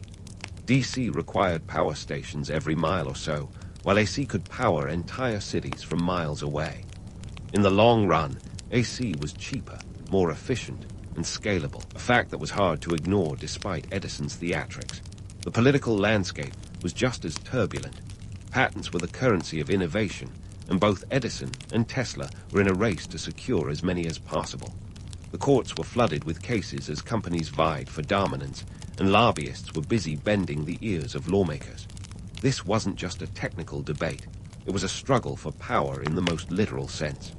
In the end, the tides turned in Tesla's favor. The 1893 World's Columbian Exposition in Chicago was a pivotal moment. Westinghouse, using Tesla's AC system, won the contract to power the fair, showcasing its potential to the world. It was a dazzling display of light and innovation that left DC in the dark, both metaphorically and literally. But let's not forget, while Tesla's AC triumphed, the man himself didn't exactly walk away with a fortune. Despite his genius, Tesla wasn't the best businessman. He tore up his contract with Westinghouse, forfeiting royalties that could have made him one of the richest men alive. Instead, he remained devoted to his inventions, driven by a vision that was often at odds with capitalist realities. Tesla's partnership with Edison may have been short-lived, but it sparked a revolution that changed the world. It was a clash of titans, a battle of ideas and egos, with a legacy that still powers our lives today. As for Tesla, he continued to march to the beat of his own drum, or perhaps the hum of his own dynamo, ever the eccentric genius, dreaming of a future that was always just a step beyond the horizon. But don't worry, there's plenty more Tesla to come, with all the brilliance and quirks you could ask for. We've only just begun to unravel the enigma that was Nikola Tesla, and the best, or perhaps the most bizarre, is yet to come. Just as Tesla's dreams of AC electrified the world, the man himself was about to embark on a journey of invention that could only be described as shockingly ambitious, even by his standards. Enter the Tesla coil, a creation that sounds like something out of a sci-fi novel, but was very much a reality. Invented in 1891, this high-voltage, high-frequency transformer was Tesla's ticket to exploring wireless energy transmission. Imagine a device that can light up a room without wires. Now that's a party trick worthy of a mad scientist. The Tesla coil wasn't just a flashy gadget. It was the embodiment of Tesla's vision for a wireless future. While the rest of the world was still struggling with cables and sockets, Tesla was dreaming of powering entire cities through the air. Despite the odds, he was determined to make it happen.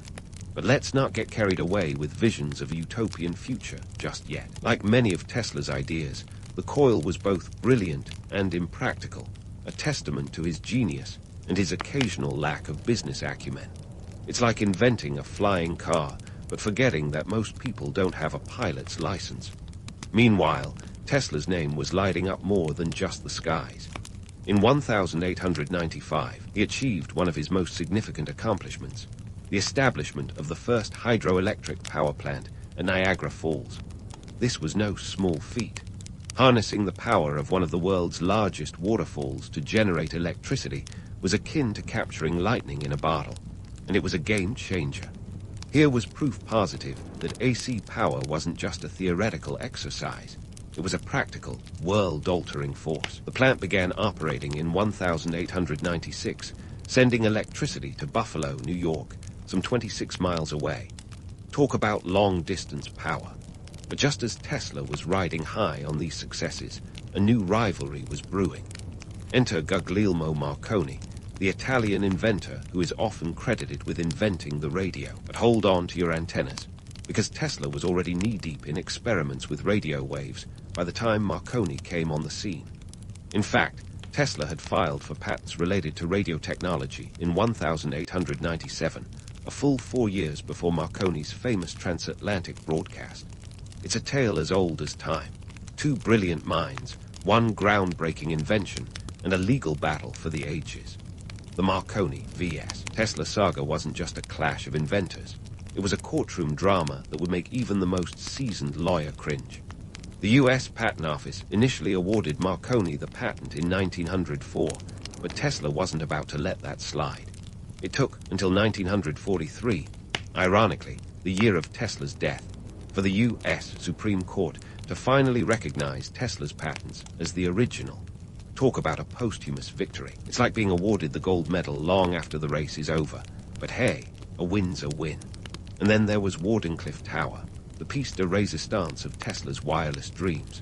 Located in Shoreham, Long Island, this was to be Tesla's magnum opus, a towering structure that looked like it was plucked straight from a Jules Verne novel. The idea, to transmit wireless electricity across the globe. Tesla secured funding from J.P. Morgan, one of the biggest financiers of the era, to the tune of $150,000. In today's dollars, that's close to $4 million, no small investment in a dream that seemed more fantasy than reality. Unfortunately, Wardenclyffe Tower became a cautionary tale of ambition meeting harsh reality. As Tesla's funds dried up, So did Morgan's interest. The financier reportedly quipped, "Where can I put the meter?" highlighting the economic impracticality of a system that couldn't be monetized. Without additional backing, construction of the tower halted in 1906, and by 1917 it was dismantled, sold for scrap to pay off Tesla's debts. It's the classic story of reaching for the stars and landing in a financial black hole. Despite the setbacks, Tesla wasn't the isolated genius that many imagine. Sure, he had his quirks. He was known to feed pigeons in his later years and had a thing for the number 3, but he was far from a lone wolf. Tesla surrounded himself with a network of collaborators and supporters. He worked closely with engineers and investors, and he wasn't above rubbing shoulders with society's elite. He was a frequent guest at dinner parties, where his eccentricities were as much a topic of conversation as his inventions. Picture him at a soiree, holding court about wireless energy while avoiding any talk of his troubled finances. A social savant with a penchant for dramatic flair. So, let's debunk the myth of the lonely inventor toiling away in obscurity. Tesla was a man of the world, engaging with the intellectual and social circles of his time. His story is more than just one of solitary genius. It's a narrative woven with threads of collaboration, conflict, and ambition. As he navigated the labyrinth of invention and entrepreneurship, Tesla left an indelible mark on the world, a legacy that continues to resonate to this day. Stay tuned, because Tesla's journey is far from over. We've explored the heights of his career, but there are darker times ahead. The tale of Nikola Tesla is one of triumph and tragedy, of dreams realized and dreams deferred. And as we delve deeper into his life, we'll uncover more about the man behind the myth, a visionary who dared to imagine the impossible. As Tesla's journey continued, the line between genius and misfit blurred like a long exposure photograph.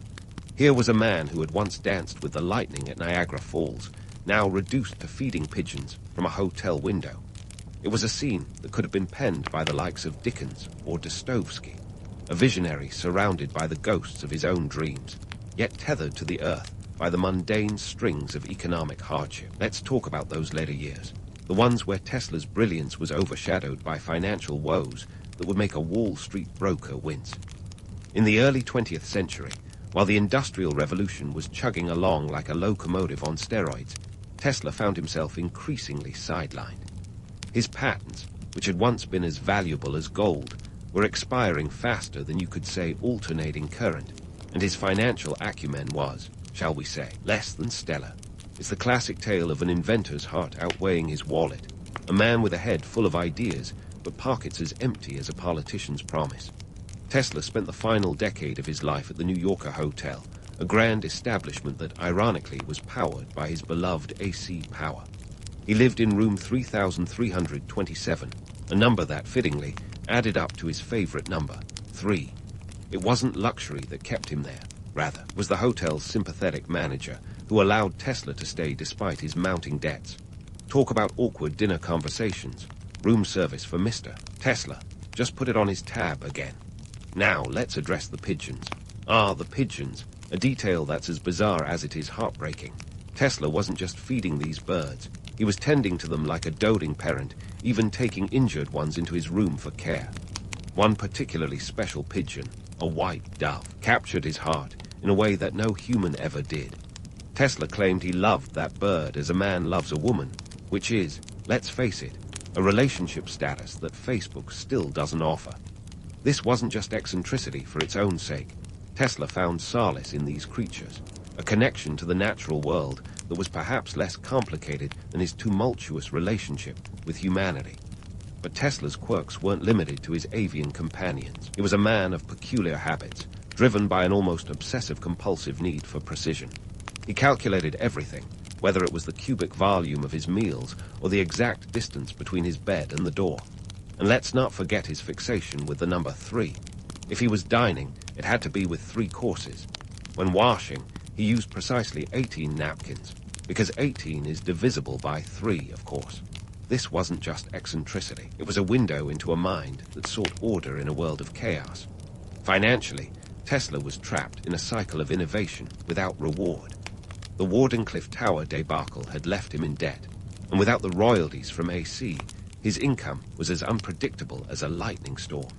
He survived on a meager income from the occasional consulting job and the generosity of friends who recognized his genius, even as the world moved on. And move on it did. By the 1930s, the world was hurtling towards modernity, with new inventors like Henry Ford and the Wright brothers steering the course of progress. Meanwhile, Tesla's ideas, like wireless power transmission and global communication, remained shelved, gathering dust alongside the dreams they represented. Tesla's story is one of irony, a man who gave the world so much, yet died with so little. In 1943, he passed away alone in his hotel room, surrounded not by the accolades he deserved, but by the silence of obscurity.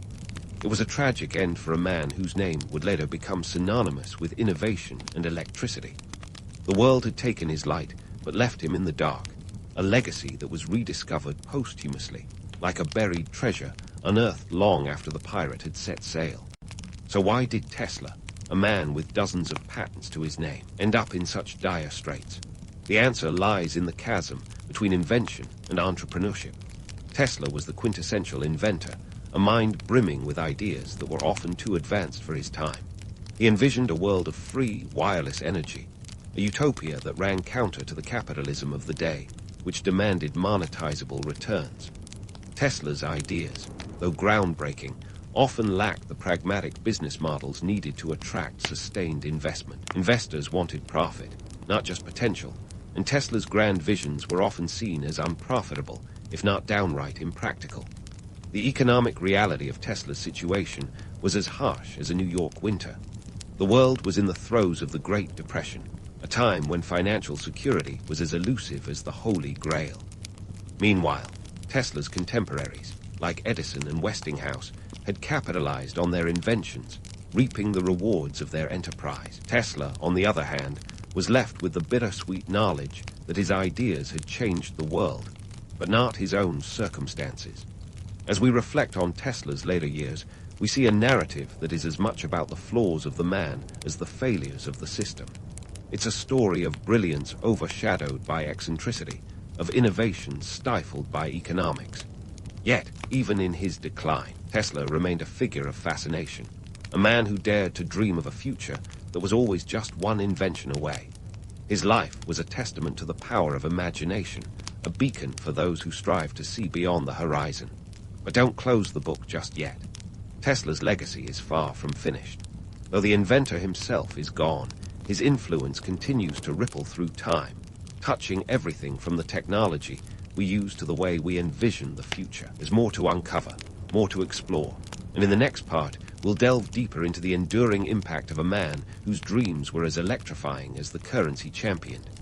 So stay tuned, because the story of Nikola Tesla is a current that never stops flowing.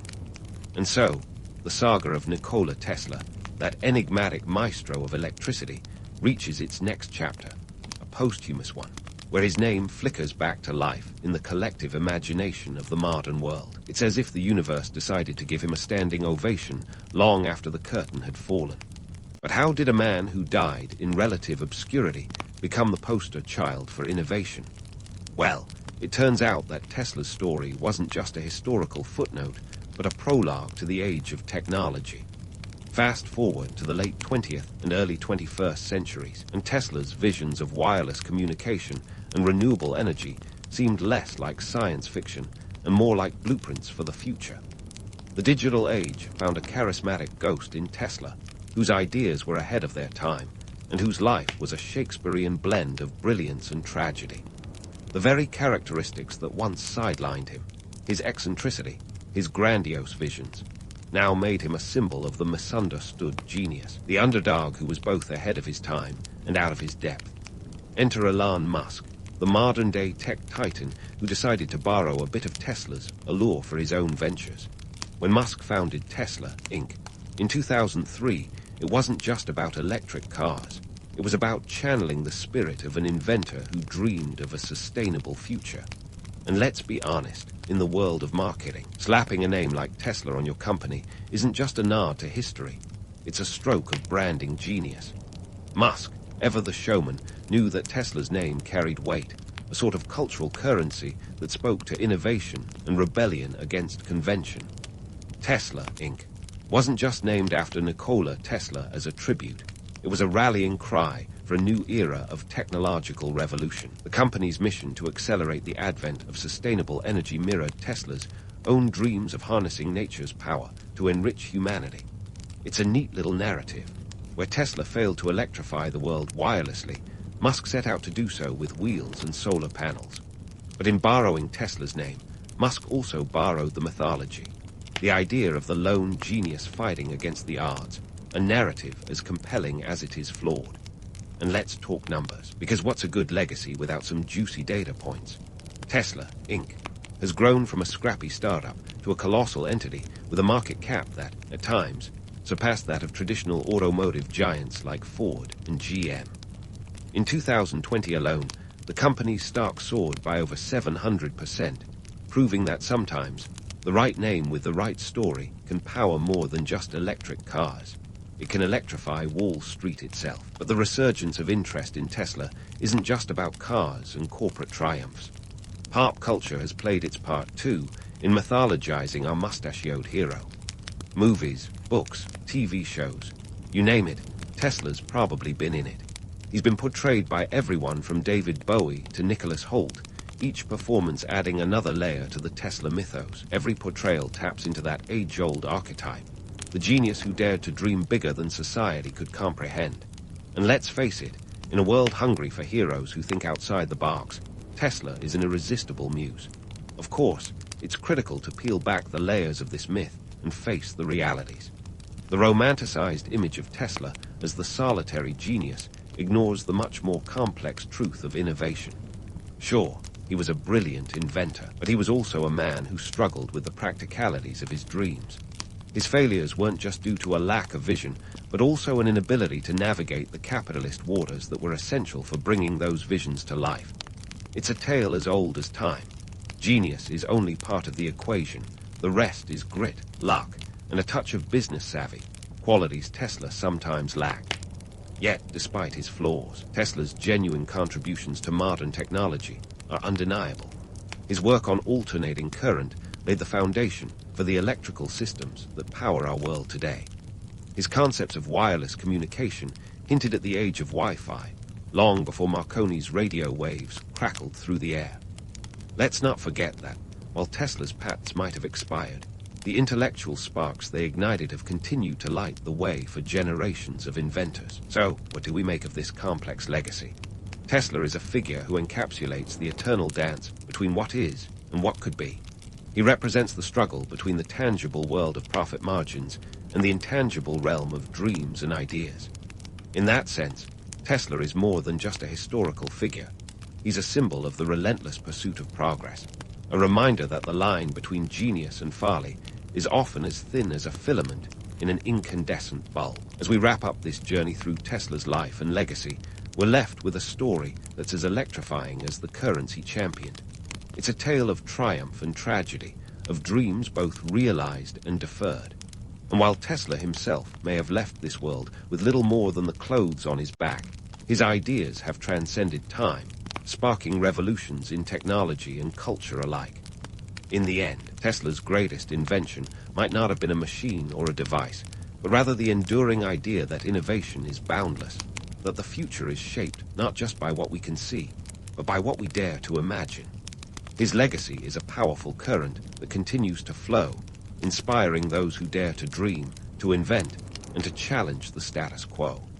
It's a legacy that lights up the night sky, reminding us that even when the world turns dark, there are always those who will shine a light into the unknown. In a world where rivers dictated the rise and fall of empires more effectively than any king, Mesopotamia was the ultimate prize. A fertile crescent crammed with enough ambition and intrigue to make your average soap opera look like a local bake sale. By the late 7th century BCE, this land, nestled between the Tigris and Euphrates, was a patchwork of city-states, tribes, and wannabe rulers. The Chaldeans were just one of many, but they had a secret weapon. No, not dragons, though that would be cool. Their weapon was cunning, and at the helm was Nabopolassar, a man who knew how to play the chaos like a maestro conducting a particularly dramatic symphony. Speaking of chaos, let's talk about the Assyrian Empire. Picture an empire that was basically the historical equivalent of a high-stakes poker game. One wrong move and you could lose the lot. At its peak, the Assyrians controlled an area that spanned from Egypt to the Persian Gulf. They were the big dogs with a reputation for being a bit intense. When they weren't busy expanding, they were perfecting the art of siege warfare and making sure their neighbors knew who's boss. But by the late 7th century BCE, the Assyrians were more like an aging rock band on its farewell tour, still loud, but losing fans fast. The collapse of the Assyrian Empire, around 609 BCE, was a classic case of too many enemies and not enough allies. It's like the universe decided to play a game of whack-a-mole with their territories. The Medes, the Persians, the Babylonians, and yes, our friends the Chaldeans, all took turns swinging the mallet. But the final blow came from an unlikely alliance of the Medes and the Babylonians, who sacked the Assyrian capital of Nineveh with a zeal that would make any conqueror proud. Into this power vacuum stepped Nabopolassar, a Chaldean leader with a knack for strategy and a flair for the dramatic. Think of him as the underdog who suddenly finds himself in the spotlight, and not by accident. With the Assyrians out of the picture, he saw his chance to forge something new, something that would make Babylon the center of the world once more. We're talking about a comeback story so good, it'd have its own episode on any streaming platform worth its salt. Nabopolassar wasn't just a man with a dream. He was a man with a plan. He knew that military might was only part of the equation. Control the trade routes, and you control the wealth. Control the wealth, and you can hire the best armies. Simple math, right? By aligning himself with the Medes, he created a buffer against any would-be Assyrian revival, while ensuring that Babylon remained the new kid on the block that everyone wanted to hang out with. And let's not forget Babylon's own allure, a city that was a cultural melting pot, where knowledge flowed as freely as the Euphrates. While Nabopolassar was busy making power moves, the rest of Mesopotamia was a hotbed of political posturing. The tribes and city-states were like a bunch of cats in a room full of rocking chairs, cautious, territorial, and ready to pounce at the first sign of weakness. But Nabopolassar had something they didn't, a vision for a new empire that would not just rise, but shine. He knew that to rebuild Babylon as the jewel of the ancient world, he needed more than just military triumphs. He needed to capture the imagination of his people and the admiration of his neighbors. The fall of the Assyrian Empire was more than just a shift in power. It was a tectonic shake-up that realigned the entire region.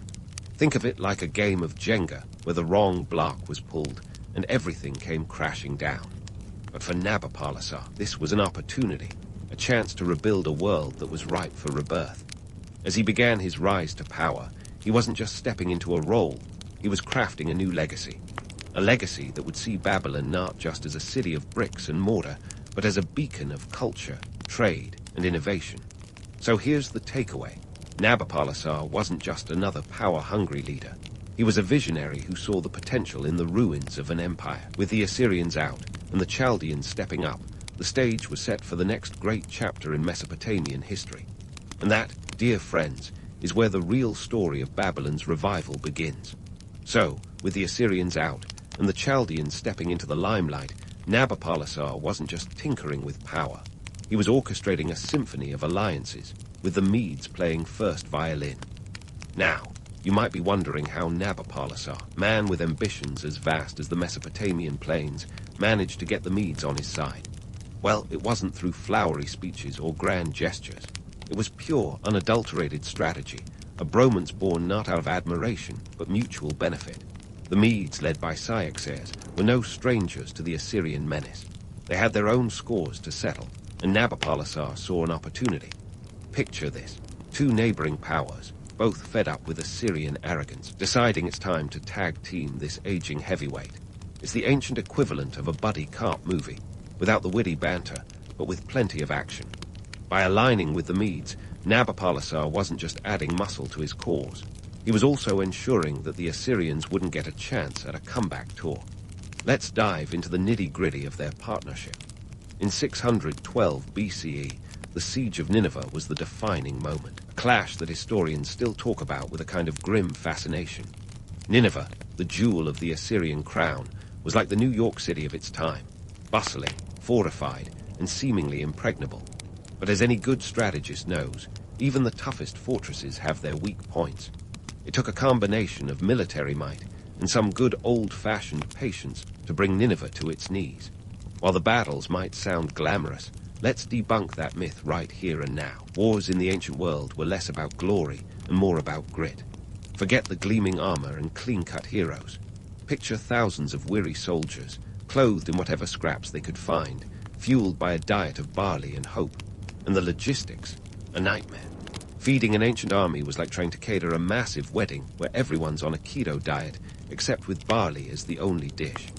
We're talking tons of grain, livestock, and God knows how much water. Keeping an army clothed and fed was a feat of economic acrobatics, requiring resources that would make any modern accountant break into a cold sweat. The Assyrian army, once the terror of the ancient world, found itself on the back foot. In the siege of Nineveh, the Medes and Babylonians gave a masterclass in teamwork. Nineveh's defenses crumbled under the relentless assault, and what followed was a brutal end for a city that had once been the heart of an empire. The city fell after a months-long siege. No quick skirmish here, and it was as much a battle of wits as it was of weaponry. But let's not romanticize the fall. The aftermath was a smorgasbord of chaos, looting, fires, and a population caught in the crossfire. The once mighty capital was reduced to rubble, its people either killed, enslaved, or scattered. We might like to think of battles as these neat, storybook events with clear winners and losers, but in reality they were messy, devastating, and left a scar that would last generations. In the grand narrative of history, the fall of Nineveh was a seismic shift. It marked the end of Assyrian dominance and the rise of new powers, with Babylon at the forefront. Economically, the collapse meant a redistribution of wealth and resources. The spoils of Nineveh were a treasure trove that Nabopolassar and his allies used to solidify their newfound power. If you're wondering what this looked like, imagine truckloads of silver, gold, and everything else that could be carted away, now fueling the next chapter of Babylon's story. So, what's the takeaway from this gritty tale? Nabopolassar's alliance with the Medes wasn't just a strategic move. It was a calculated risk that paid off in spades. It was the perfect storm of timing, ambition, and a shared enemy that brought two unlikely partners together. And while the battles themselves were anything but glorious, the outcome reshaped the political landscape of the ancient Near East, setting the stage for Babylon's rise as a cultural and economic powerhouse. As for Nabopolassar, he wasn't just another leader in the annals of history. He was a visionary who understood the art of war was as much about alliances as it was about armies. His bromance with the Medes was a testament to the fact that sometimes the best way to get ahead is to find someone who's just as fed up with the status quo as you are and take on the world together. Stay tuned, because Babylon's revival is only just getting started. With Nabopolassar's strategic genius paving the way, it's time to turn the spotlight on his son, Nebuchadnezzar Roman II. This guy didn't just inherit a burgeoning empire. He transformed it into the Neo-Babylonian Empire's golden age. Picture a leader who could charm a stone into standing up and becoming part of a wall. Nebuchadnezzar wasn't just about expanding borders, though he did plenty of that. He was about making Babylon a name that would echo through the ages. And boy, did he succeed. Let's start with his architectural feats. You've probably heard of the Hanging Gardens of Babylon, right? They're up there with the 7 wonders of the ancient world. But here's the kicker, they might never have existed. Yeah, it's like finding out your favorite band wasn't as cool as you thought because half their songs were covers. Some historians argue the gardens were more myth than reality, a kind of ancient PR stunt to make Babylon seem like a paradise on Earth. Still, if you're going to spin a tale, why not dream big? The allure of lush terraces cascading with greenery in the middle of the desert was enough to capture imaginations for millennia. But Nebuchadnezzar's real architectural triumph was the city itself. Babylon wasn't just a city, it was a statement. His building projects were like the ancient world's version of flexing on Instagram. The Ishtar Gate, a dazzling array of blue-glazed bricks adorned with dragons and bulls, was more than a city entrance. It was a declaration that Babylon was the place to be. You could almost hear him saying, "Come for the architecture, stay for the domination." And speaking of domination, Nebuchadnezzar didn't just settle for pretty walls. His military campaigns were as ambitious as his building projects. Let's talk about Jerusalem, a city that Nebuchadnezzar famously sacked in 586 BCE. This wasn't a weekend raid for spoils. It was a full-scale operation. The city was razed, the temple destroyed, and thousands were sent into exile. It's one of those moments where history isn't just written in books, but etched in the collective memory of a people. The Babylonian exile was a pivotal event for the Jewish people, reshaping their culture and identity in profound ways. Now, let's not sugarcoat it.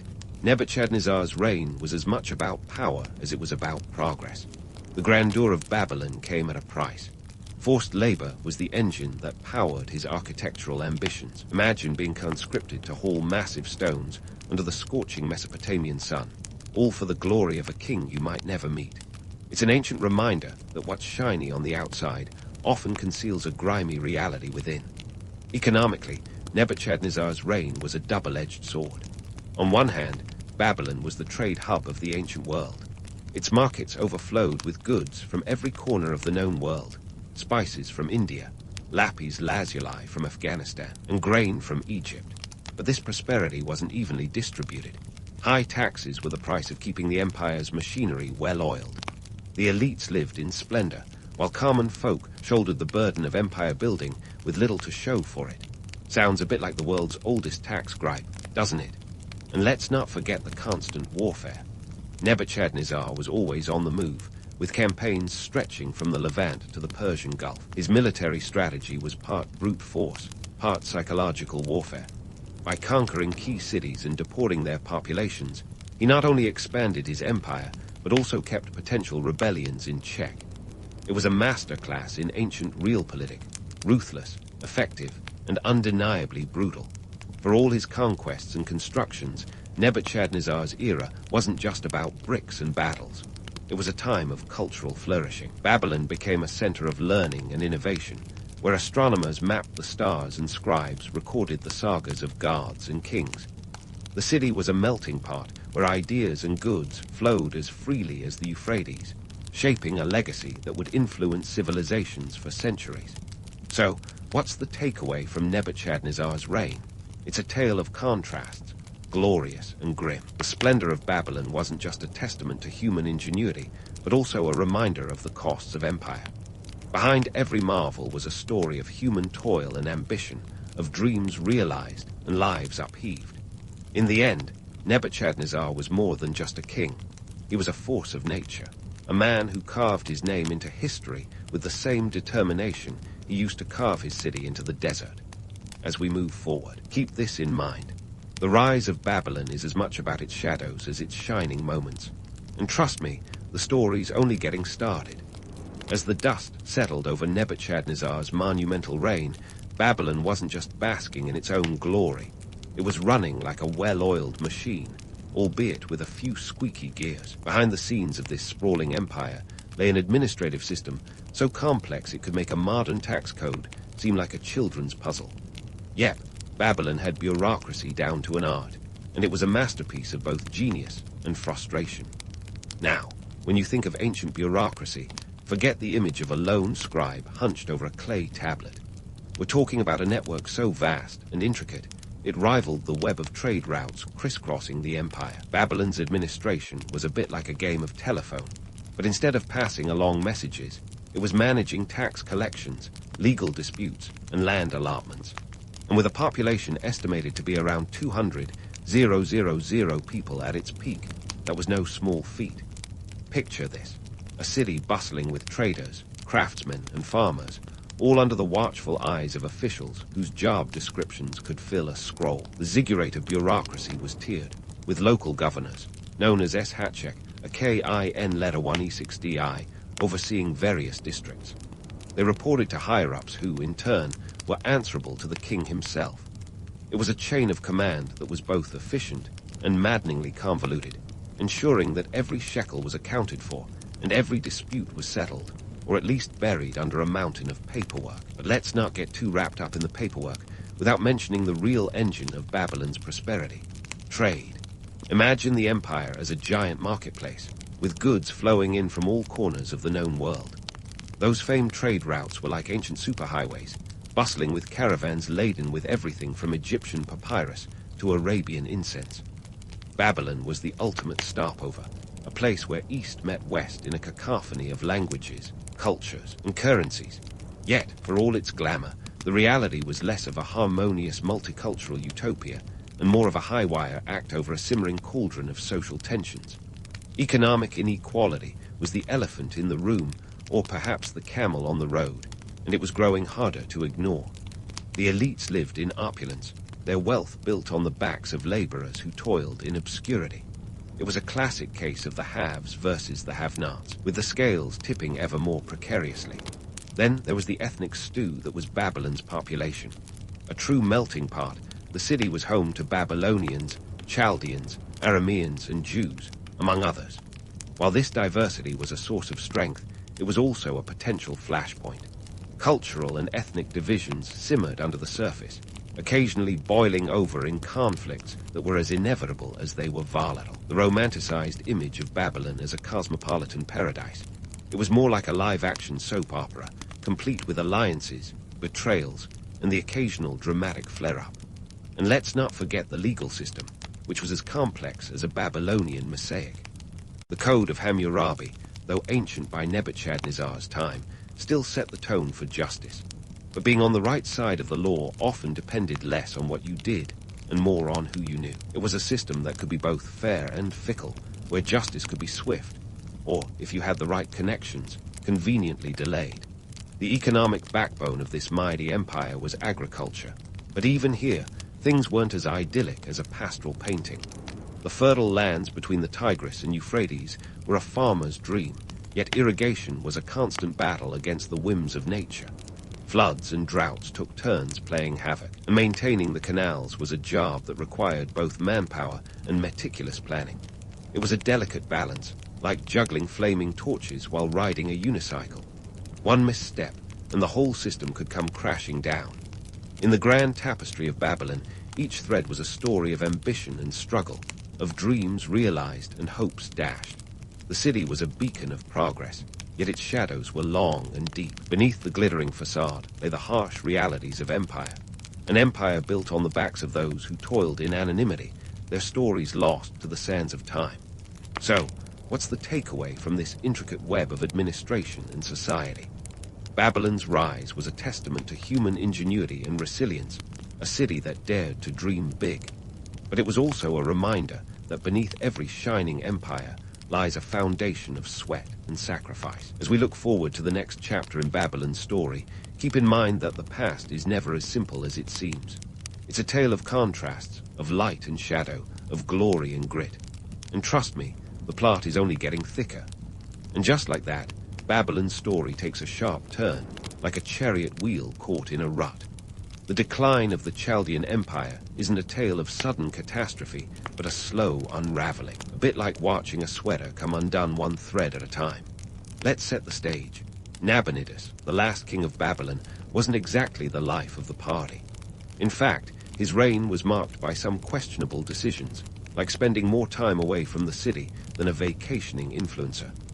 Nabonidus had a unique obsession with the moon god Sin, which might not sound like a big deal, but in Babylon, where the priesthood of Marduk held sway, it was akin to rocking up at a barbecue with tofu instead of ribs. The king's religious preferences didn't just ruffle feathers. They sparked a full-blown crisis of loyalty among the elites and clergy. When your ruler prioritizes constructing temples to less popular deities over maintaining the city's infrastructure, it's not hard to see why cracks began to form. Economically, things weren't looking too peaky either. Babylon's once thriving trade networks were starting to resemble a neglected garden, overgrown and unkempt. The heavy taxes needed to fund Nabonidus's religious projects and military campaigns were squeezing the populace tighter than a python on its prey. As wealth concentrated in fewer hands, social tensions simmered, turning the city into a pressure cooker just waiting to blow its lid. Externally, the threat came from a new power rising in the east, Persia. Enter Cyrus the Great, a leader with charisma and cunning that could give any modern CEO a run for their money. While Babylon was busy bickering over deities and dealing with internal strife, Cyrus was unifying the Persian tribes with a vision of expansion that was both ambitious and inclusive. By 539 BCE, he had already conquered the Medes and Lydia.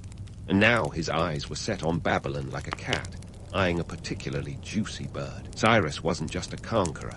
He was a master of strategy, and his approach to Babylon was as subtle as it was effective. Instead of launching a full-frontal assault, he capitalized on the city's internal divisions, presenting himself as a liberator rather than an invader. It was a PR move worthy of a political strategist, and it worked like a charm. Babylon's gates were flung open, and Cyrus entered the city almost unopposed. It was less a conquest and more a change of management, with Cyrus walking in like he was merely assuming a throne that had been waiting for him all along. So, what went wrong for Babylon?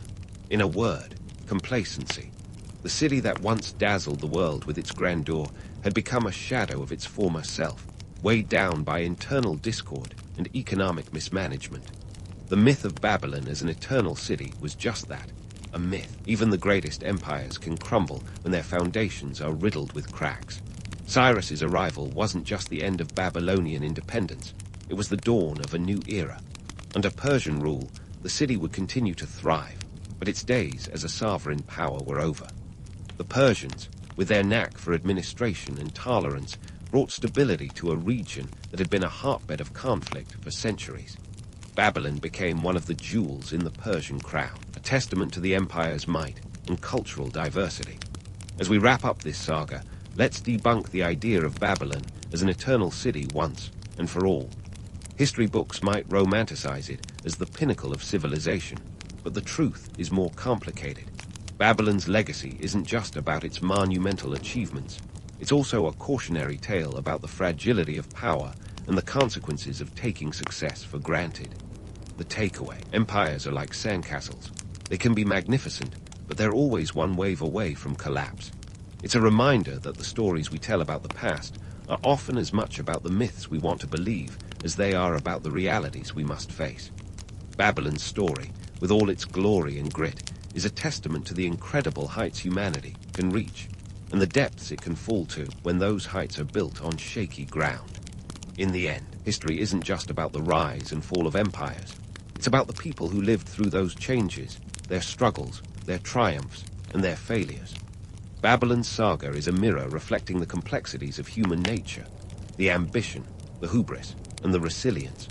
So, as the echoes of Babylon fade into the annals of history, let them serve as a reminder of the enduring fascination of our shared past, a past that's as messy and magnificent as we are.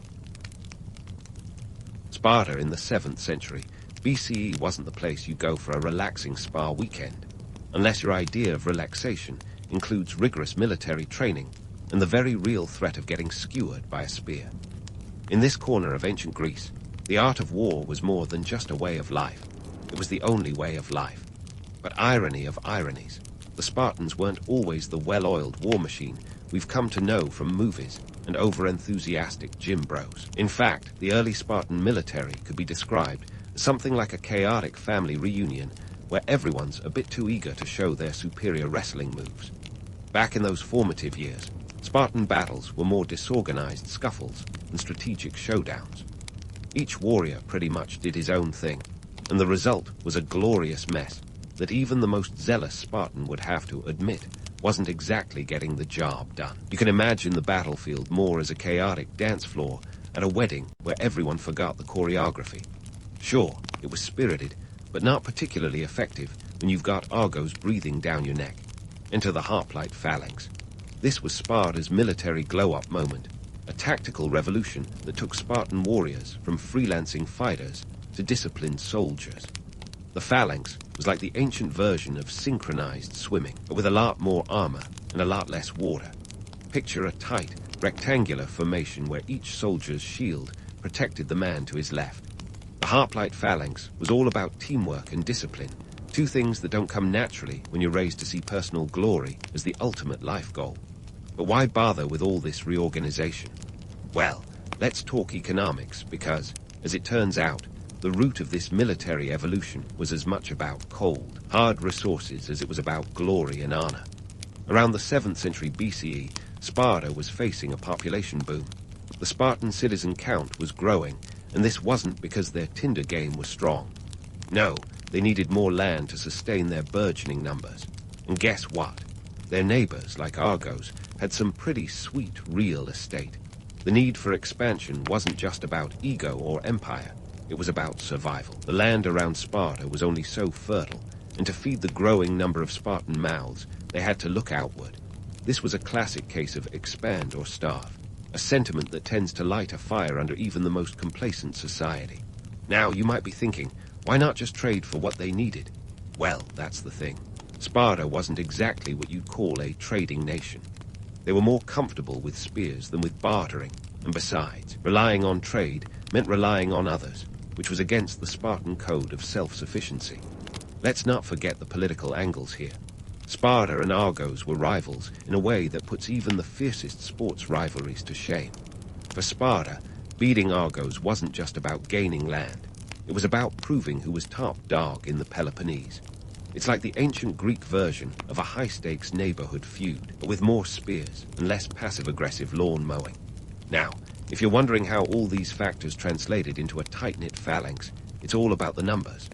The hoplite formation required fewer men to hold a line effectively, which was great news because it meant Sparta could field more soldiers without running out of citizens. Plus, the phalanx was a defensive powerhouse. Those overlapping shields created a wall that was as impenetrable as a teenager's bedroom door. The shift from disorganized brawls to the disciplined hoplite phalanx was a turning point that would define Spartan military prowess for centuries. It was like trading in a rusty bicycle for a shiny new sports car. Sure, it took some getting used to, but once they did, Sparta was a force to be reckoned with. They weren't just fighting for glory or territory. They were fighting for their way of life, their survival, and their identity. The Spartan phalanx wasn't just a military tactic. It was a reflection of Spartan society itself, disciplined, communal, and ruthlessly effective. And as they perfected this formation, the Spartans didn't just become better soldiers, they became a legend. But remember, legends often gloss over the gritty details. The reality was that these changes were born out of necessity and survival, not just heroics and high ideals. And so, as the Spartans marched into battle, shoulder to shoulder, each man relying on the next, they weren't just protecting their city-state, they were protecting an entire way of life. It's a reminder that history isn't just shaped by heroes or battles, but by the countless decisions made in response to the harsh realities of life. And in the case of the Spartans, those decisions forged a legacy that would cast a long shadow over the ancient world. As they say, necessity is the mother of invention, and sometimes it's the mother of military innovation too. Now, let's dive into what made a Spartan warrior tick, or rather, what made him march, fight, and occasionally shout his way to victory. Enter the Agoge, Sparta's infamous education system. Forget about the kind of schooling where you learn algebra and the fine art of dodgeball. This was education Spartan style, a boot camp that started at age 7 and didn't end until you were 30. Yes, 30. That's longer than most people like to stay at a single job today, and for good reason. The Agoge was less about reading and writing, and more about turning you into a lean, mean, spear-wielding machine. It wasn't just a school, it was a way of life. Imagine a place where your curriculum includes learning how to steal food, because, irony of ironies, being caught was more shameful than the act itself, and surviving on a diet that would make a supermodel's meal plan look indulgent. The idea was to make Spartan men self-sufficient, resilient, and above all, tough as nails. And what did this rigorous training cost? Quite a bit, actually, both in terms of resources and human capital. The Spartan state footed the bill for this military makeover, effectively investing in each young boy like a hedge fund manager betting on a startup. By controlling the education of their youth, the Spartans ensured that every citizen was a soldier first and everything else second. It was a hefty price to pay, but one they deemed necessary to maintain their military supremacy. The training was exhaustive and exhausting. Young Spartans were taught to endure pain without complaint, a skill that would make any modern parent proud, or maybe slightly concerned. They were encouraged to go barefoot to toughen their feet, and they often wore the same piece of clothing year-round, regardless of the weather. Talk about commitment to the minimalist lifestyle, right? But here's where we start to peel back the layers of the single-minded Spartan warrior myth.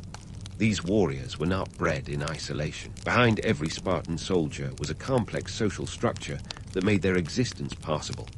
The Helots, a subclass of serfs, played a crucial yet somewhat thankless role in the Spartan economy.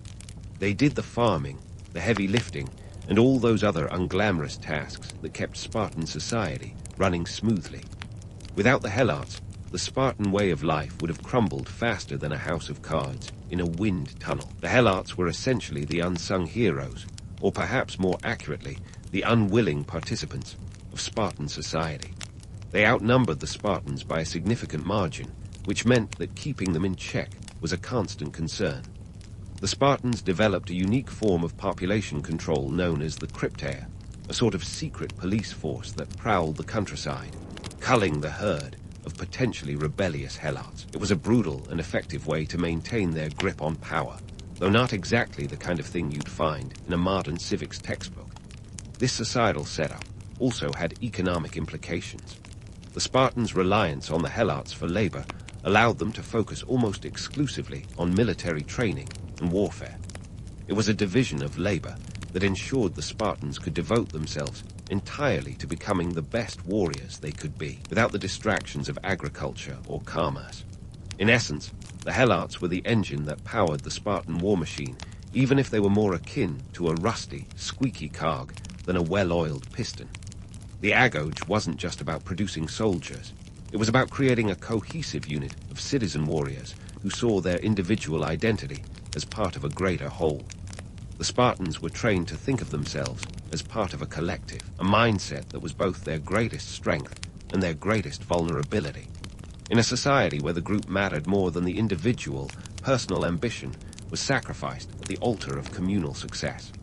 All of this contributed to the legend of the Spartan warrior, an image that has persisted through the ages.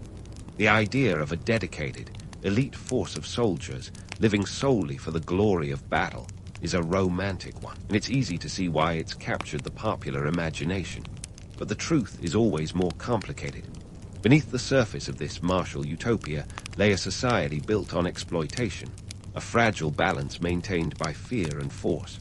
So, while the Spartans were undoubtedly formidable, they were also human, with all the flaws and complexities that come with it. Their society was a product of its time, shaped by the relentless demands of survival and the harsh realities of their world. The agoge was not just a training program. It was a reflection of a society that had chosen to prioritize military excellence above all else, even at the cost of individual freedom and creativity. In the end, the Spartans were both the architects and the prisoners of their own success. They had created a society that was unmatched in its military prowess, but also one that was rigid and unyielding. It's a reminder that every legend has its price, and that the stories we tell about the past are often as much about our own desires and fears as they are about the people who lived it.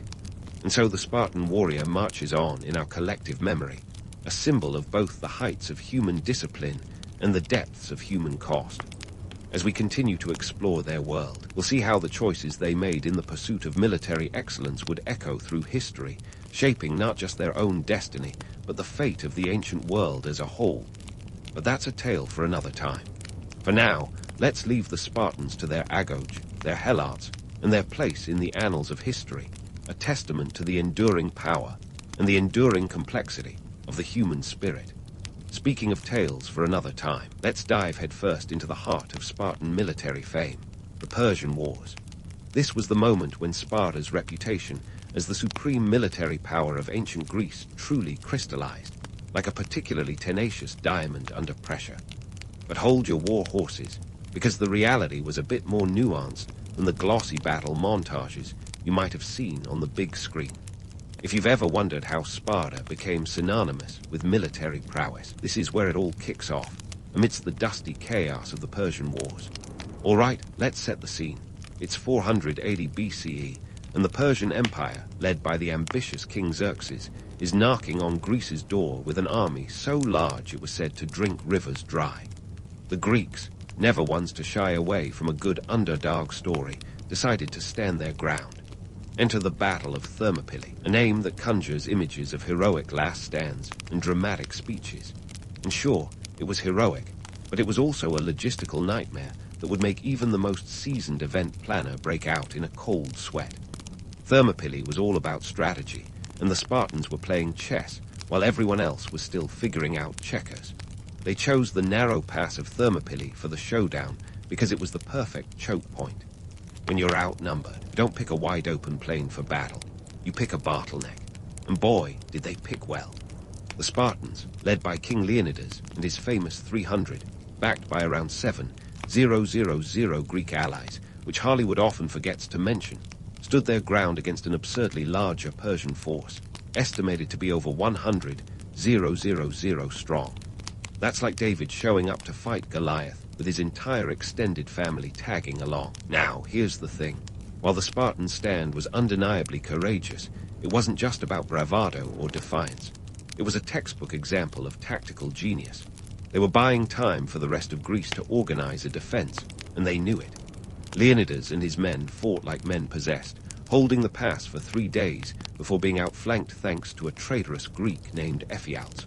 Talk about a plot twist that no one wanted. As for the infamous 300 tagline, yes, there were indeed 300 Spartans, but it was the other 7,000 Greek allies who helped make this stand possible. Thermopylae was a team effort, despite the cinematic focus on the Spartans. This was as much about coalition warfare as it was about individual heroism. The Spartans understood the power of allies, even if they preferred not to share the spotlight. After Thermopylae, the Persian advance wasn't stopped, but it was certainly slowed. This delay was crucial, giving the Greek city-states time to prepare for further conflict. And that brings us to the Battle of Plataea in 479 BCE, where the Greeks finally turned the tide. This time, the Spartans didn't just bring 300 of their finest. They showed up with around 10,000 hoplites, part of a larger Greek force numbering about 100,000. Talk about leveling up. The Persians, having lost their momentum and facing a well-prepared Greek army, were soundly defeated. Plataea was the knockout punch that sent Xerxes' forces packing, securing Greek independence, and by extension, preserving Western civilization as we know it. No pressure, right? Now, let's talk logistics. Battles aren't won just with bravery and sharp spears. They require food, supplies, and a whole lot of coordination. Sparta's military prowess wasn't just about their ability to fight. It was about their ability to sustain a campaign. The Spartan economy, bolstered by the labor of the Helots and managed by a rigid societal structure, was geared entirely towards supporting their military endeavors. When the Spartans marched, they did so with the backing of an entire social order designed to keep them in the field and in fighting shape. But here's the kicker. As formidable as the Spartans were, they couldn't have done it alone. The success in the Persian Wars was a collective Greek effort, with city-states like Athens playing crucial roles, particularly at sea. The naval battle of Salamis, for example, was a decisive Athenian victory that set the stage for the final land battles. While Sparta's land forces were the stuff of legend, the Greek triumph in the Persian Wars was a testament to the power of unity in diversity. Different city-states, each with their own strength, came together to face a common foe. It was messy, it was fraught with internal squabbling, but it worked. The legend of the Spartan warrior was cemented during these wars, but it's important to remember that legends often come with a gloss of creativity. The reality was that the Spartans, while fearsome, were also pragmatic. They understood the value of alliances and the necessity of strategy. Their reputation as the ultimate soldiers was deserved, but it wasn't built on brawn alone. It was built on a foundation of careful planning, brutal training, and a society willing to sacrifice almost everything for military success. In the aftermath of the Persian Wars, Sparta emerged as a leading power in Greece, their reputation as the premier military force seemingly unassailable. But as we'll see in the coming chapters, the very traits that made Sparta so formidable would also sow the seeds of its eventual decline. The Spartans were masters of warfare, but maintaining their dominance in a world that was rapidly changing would prove to be a challenge of a different sort. For now, though, let's leave them basking in the glory of their hard-won victories, their place in history assured even as the next chapter of their story loomed just over the horizon. After the dust of the Persian Wars settled, Sparta stood tall, a gleaming emblem of military might. But the limelight has a funny way of revealing cracks in even the most imposing facades. Fast forward to the Peloponnesian War, 431-404 BCE, and you start to see the once unstoppable Spartan machine encountering some serious friction. Picture this: Sparta, the heavyweight champ of Greece, suddenly limping through a marathon of political blunders and economic hiccups. And no, it wasn't just an off day at the office. The Peloponnesian War was Sparta versus Athens, a clash of the titans that makes any rivalry look like a friendly game of checkers. Athens, with its naval prowess, was like the cool kid with a yacht, while Sparta was the muscle-bound land power trying to keep its head above water, literally. The Spartans eventually won, thanks to Persian gold that funded the construction of a fleet to match Athens' naval strength. But victory came at a cost. The war drained Sparta's resources faster than a toddler with a juice box. Let's break it down. By the end of the Peloponnesian War, Sparta had won the battle, but was losing the war on multiple fronts. Their economy was on life support, their population was dwindling, and their rigid social structure was starting to look like an ancient house of cards. You see, the Spartan system was about as flexible as a marble statue. It worked great when they were expanding, but in times of peace or stagnation, it was less well-oiled machine and more rusty old bike. Enter the economic strains. The Spartans, ever the traditionalists, didn't trade like their Athenian counterparts. Their economy was built on the backs of the Helots, and with the constant need to keep these subjugated peoples in check, innovation wasn't exactly on the agenda. Spartan citizens weren't allowed to engage in commerce or even touch money, which sounds noble until you realize it's a bit like trying to run a marathon with your shoelaces tied together. Now, let's talk numbers. Post-war, Spartan citizen numbers were dropping faster than a lead balloon. Estimates suggest that by the 4th century BCE, there were only about 500 to 2,000 Spartan citizens left. Yep, that's all. The original pool of military manpower was drying up, and the once mighty phalanx was starting to look more like a sparse marching band than a formidable army. Meanwhile, Helots continued to outnumber the Spartans by a factor of at least 7 to 1, making the Spartans' grip on power shakier than a house of cards in a windstorm. Politically, Sparta was also shooting itself in the foot. Their style of governance was about as democratic as a single-player video game. The ruling oligarchy was entrenched in tradition, resistant to change even as the world around them was evolving. The Spartans had always prided themselves on their isolation, but in a rapidly changing Greek world, this insularity was more curse than blessing. And then came the Battle of Leuctra in 371 BCE, a seismic event that hit Sparta like a thunderbolt. The Thebans, led by the brilliant tactician Epaminondas, managed to do the unthinkable. They shattered the Spartan phalanx using an innovative formation known as the oblique order. Essentially, the Thebans concentrated their forces on one flank, smashing through the Spartans like a wrecking ball through a sandcastle. The result, a catastrophic defeat for Sparta and the loss of about 400 of their precious citizen warriors, a number they could ill afford. Leuctra was more than just a military defeat. It was a national humiliation. Suddenly, the aura of Spartan invincibility evaporated faster than a puddle in the Greek sun. Territories that had once trembled at the sight of a Spartan shield began to break away, and the Spartan Empire started crumbling like week-old baklava. The aftermath of Leuctra exposed the unsustainable nature of the Spartan system. Their rigid social order couldn't adapt to a changing world. The Helots, ever the undercurrent of discontent, seized the opportunity to revolt. Messenia, a region long under Spartan control, broke free, and with it went a crucial chunk of Sparta's economic and agricultural backbone. It was like losing the foundation to your house and expecting the roof to stay up on goodwill alone. So why didn't the Spartans change course? The million drachma question. The truth is, they were shackled by their own traditions. Their agode-strained discipline, once their greatest strength, became a kind of societal straitjacket. To change would mean to admit that the Spartan way wasn't the only way, and that was a bitter pill to swallow for a society that had built itself on the myth of its own supremacy. The decline of Spartan power was a slow, painful process, a bit like watching a once great film star fade into obscurity.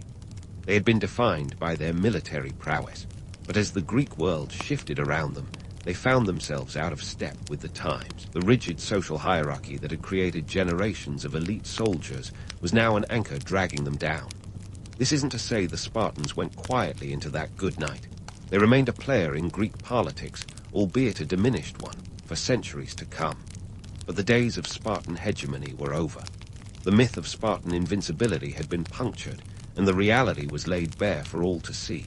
They were human, fallible, and as vulnerable to the tides of history as anyone else. The decline of Sparta is a cautionary tale about the dangers of inflexibility and the inability to adapt to changing circumstances. It's a reminder that even the mightiest can fall when they refuse to change with the times. The Spartans were masters of war, but as the world evolved, their failure to evolve with it proved to be their undoing.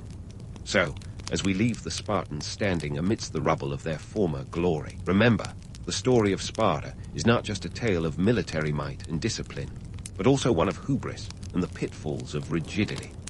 The legend of the Spartan warrior endures, but the lessons of their decline are just as important. And as we continue this journey through history, the tale of Sparta serves as a powerful reminder of the complex interplay between human ambition, societal structure, and the relentless march of time. As the curtain closes on Sparta's storied past, we turn our gaze to the legacy of its military tactics, a saga of discipline, strategy, and the occasional misguided stubbornness. The Spartan phalanx, that tight-knit, shield-overlapping formation of yore, was the ancient equivalent of a well-oiled machine, minus the actual oil and with a lot more shouting. But how does this legendary lineup stack up against modern military practices?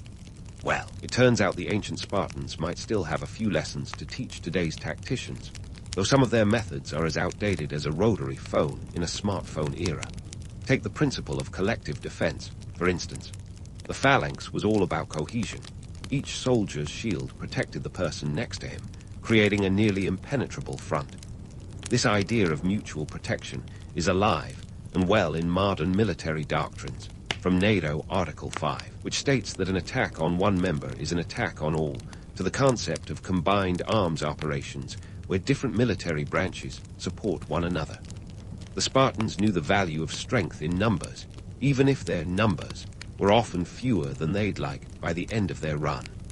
But while the Spartans were pioneers of the phalanx, their approach had its limitations. The formation was as rigid as a Spartan's morning routine, great for head-on engagements, but about as adaptable as a brick wall when it came to maneuverability. In today's world, flexibility is the name of the game, with military forces needing to adapt to rapidly changing situations faster than you can say tactical retreat. Modern military units are trained to be agile, capable of shifting strategies on the fly, something the Spartans, with their emphasis on rigid discipline, might have found as bewildering as a toga at a tuxedo dinner. And then there's the matter of specialization. Spartan warriors were essentially one-trick ponies, their skills honed almost exclusively for land battles. In contrast, modern militaries are like Swiss Army knives, combining air, sea, and land capabilities to create a multifaceted force. The Spartans' focus on ground warfare left them vulnerable to the naval prowess of other Greek states, a fact that came back to haunt them during the Peloponnesian War when Athens, with its mighty fleet, kept Sparta's ambitions in check for years. Yet, despite their shortcomings, the appeal of the Spartan warrior endures, not least because of the myth of their invincibility, a narrative that has proven stickier than a Spartan soldier's summer tunic. Popular culture loves a good underdog story, and the image of the fearless Spartan warrior, standing tall against overwhelming odds, is tailor-made for cinematic glory. Movies and books have taken this myth and run with it, often ignoring the economic and social complexities that underpinned Spartan society. It's a bit like focusing on the shiny tip of an iceberg while ignoring the massive, gritty structure lurking beneath.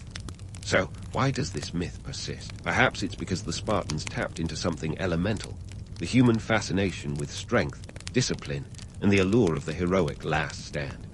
It's the same reason why people still flock to gyms to train like a Spartan, or why the phrase, "This is Sparta," continues to echo in pop culture. The Spartans' legacy is less about historical accuracy and more about the enduring appeal of a good story, one where courage and camaraderie triumph, even if the reality was a tad less glamorous.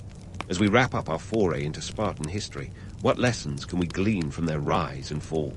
First, adaptability is key.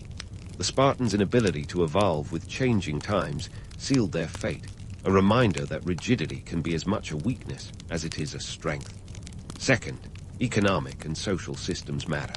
The Spartan reliance on helot labor was a precarious balancing act that ultimately toppled, showing us that a society built on exploitation is as stable as a house of cards in a windstorm. Finally, the Spartans remind us that legends are often built on kernels of truth wrapped in layers of myth. Their story is a testament to the power of narrative, how tales of valor and discipline can outshine the mundane details of daily life. It's a reminder that while history is shaped by facts and figures, it is remembered through the stories we choose to tell. So, as we bid farewell to Sparta, let's take a moment to appreciate the complexities of their legacy.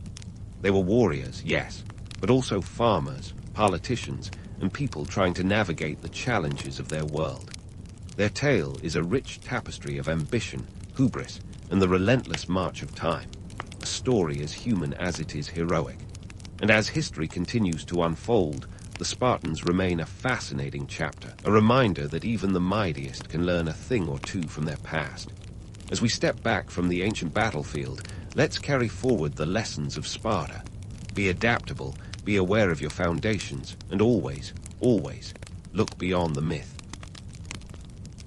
Aristotle's story starts in Macedonia, which, before it became synonymous with world-conquering Alexanders, was a place where goats probably outnumbered people. Young Aristotle, born in 384 BC, was the son of Nicomachus, a physician to the Macedonian king. That's right. Aristotle grew up with access to the kind of medicinal know-how that could keep a king from losing his head over a medieval flu. His early exposure to the world of science and medicine probably explains why he later had a thing for dissecting animals. It was a hobby that might have seemed a bit odd to his neighbors, but hey, everyone needs a pastime. At just 17, when most of us are still figuring out how to parallel park, Aristotle was packing his bags for Athens, the city of philosophers, democracy, and more toga parties than you can shake a scroll at. His destination was Plato's academy. Plato was the superstar philosopher of the time, with theories so abstract they made calculus look like a nursery rhyme. Aristotle, however, wasn't there just to nod along. Instead, he brought his own brand of questioning that often got him into intellectual skirmishes, perhaps earning him the ancient Greek equivalent of an eye roll from his peers. Aristotle had a knack for poking holes in Plato's lofty ideals. Plato believed in the existence of ideal forms. Think of them as the perfect, untouchable prototypes of everything in the world. Aristotle, ever the practical one, suggested that maybe we should focus on the stuff we can actually see and touch. You know, the real world. Aristotle's pragmatic approach to philosophy was like a breath of fresh Athenian air in the sometimes stuffy realm of idealism. But that didn't mean he was just a contrarian for the sake of it. He was genuinely curious about how things worked, from the heavens above to the ants below. His relentless questioning was driven by a desire to understand the essence of everything, whether it was politics or the proper way to boil an egg. In a society where debates were practically a sport, Aristotle excelled. He could argue about anything, and I do mean anything, legend or possibly gossip. Has it that he once engaged in a heated discussion about whether spitting in public was a sign of bad character or just a practical necessity? His style was less about winning the argument and more about dissecting it until every assumption lay bare. This made him popular among those who appreciated a good intellectual tussle, and perhaps less so among those who just wanted to enjoy their wine in peace. It wasn't long before Aristotle's reputation as a thinker, and perhaps a bit of a troublemaker, spread beyond the academy's walls. He became known for his rhetorical skills and his ability to make complex ideas accessible to the everyday Athenian, which was no small feat considering some of those folks were more interested in the latest gossip about the Peloponnesian War than in metaphysical musings. Yet, Aristotle had this uncanny ability to connect the dots between the mundane and the philosophical, turning ordinary conversations into deep dives about the nature of existence. Aristotle's time in Athens wasn't just about philosophical sparring, though. He was also living in a city that was a hub of activity, culture, and innovation. Athens was a place where ideas flowed more freely than the wine at a symposium. The city was bustling with merchants, artists, and politicians, all contributing to a vibrant intellectual climate. It was here that Aristotle honed his skills, absorbing everything around him like a sponge, albeit one with an exceptionally high IQ. Despite the intellectual camaraderie, Athens wasn't without its downsides. The city had its share of political turmoil and social issues. The democratic system, while revolutionary, was far from perfect. Corruption and power struggles were just as rampant as in any modern-day political arena. But for Aristotle, these problems were opportunities for analysis and debate. He wasn't content with simply observing the flaws in the system. He wanted to understand them and, ideally, offer solutions.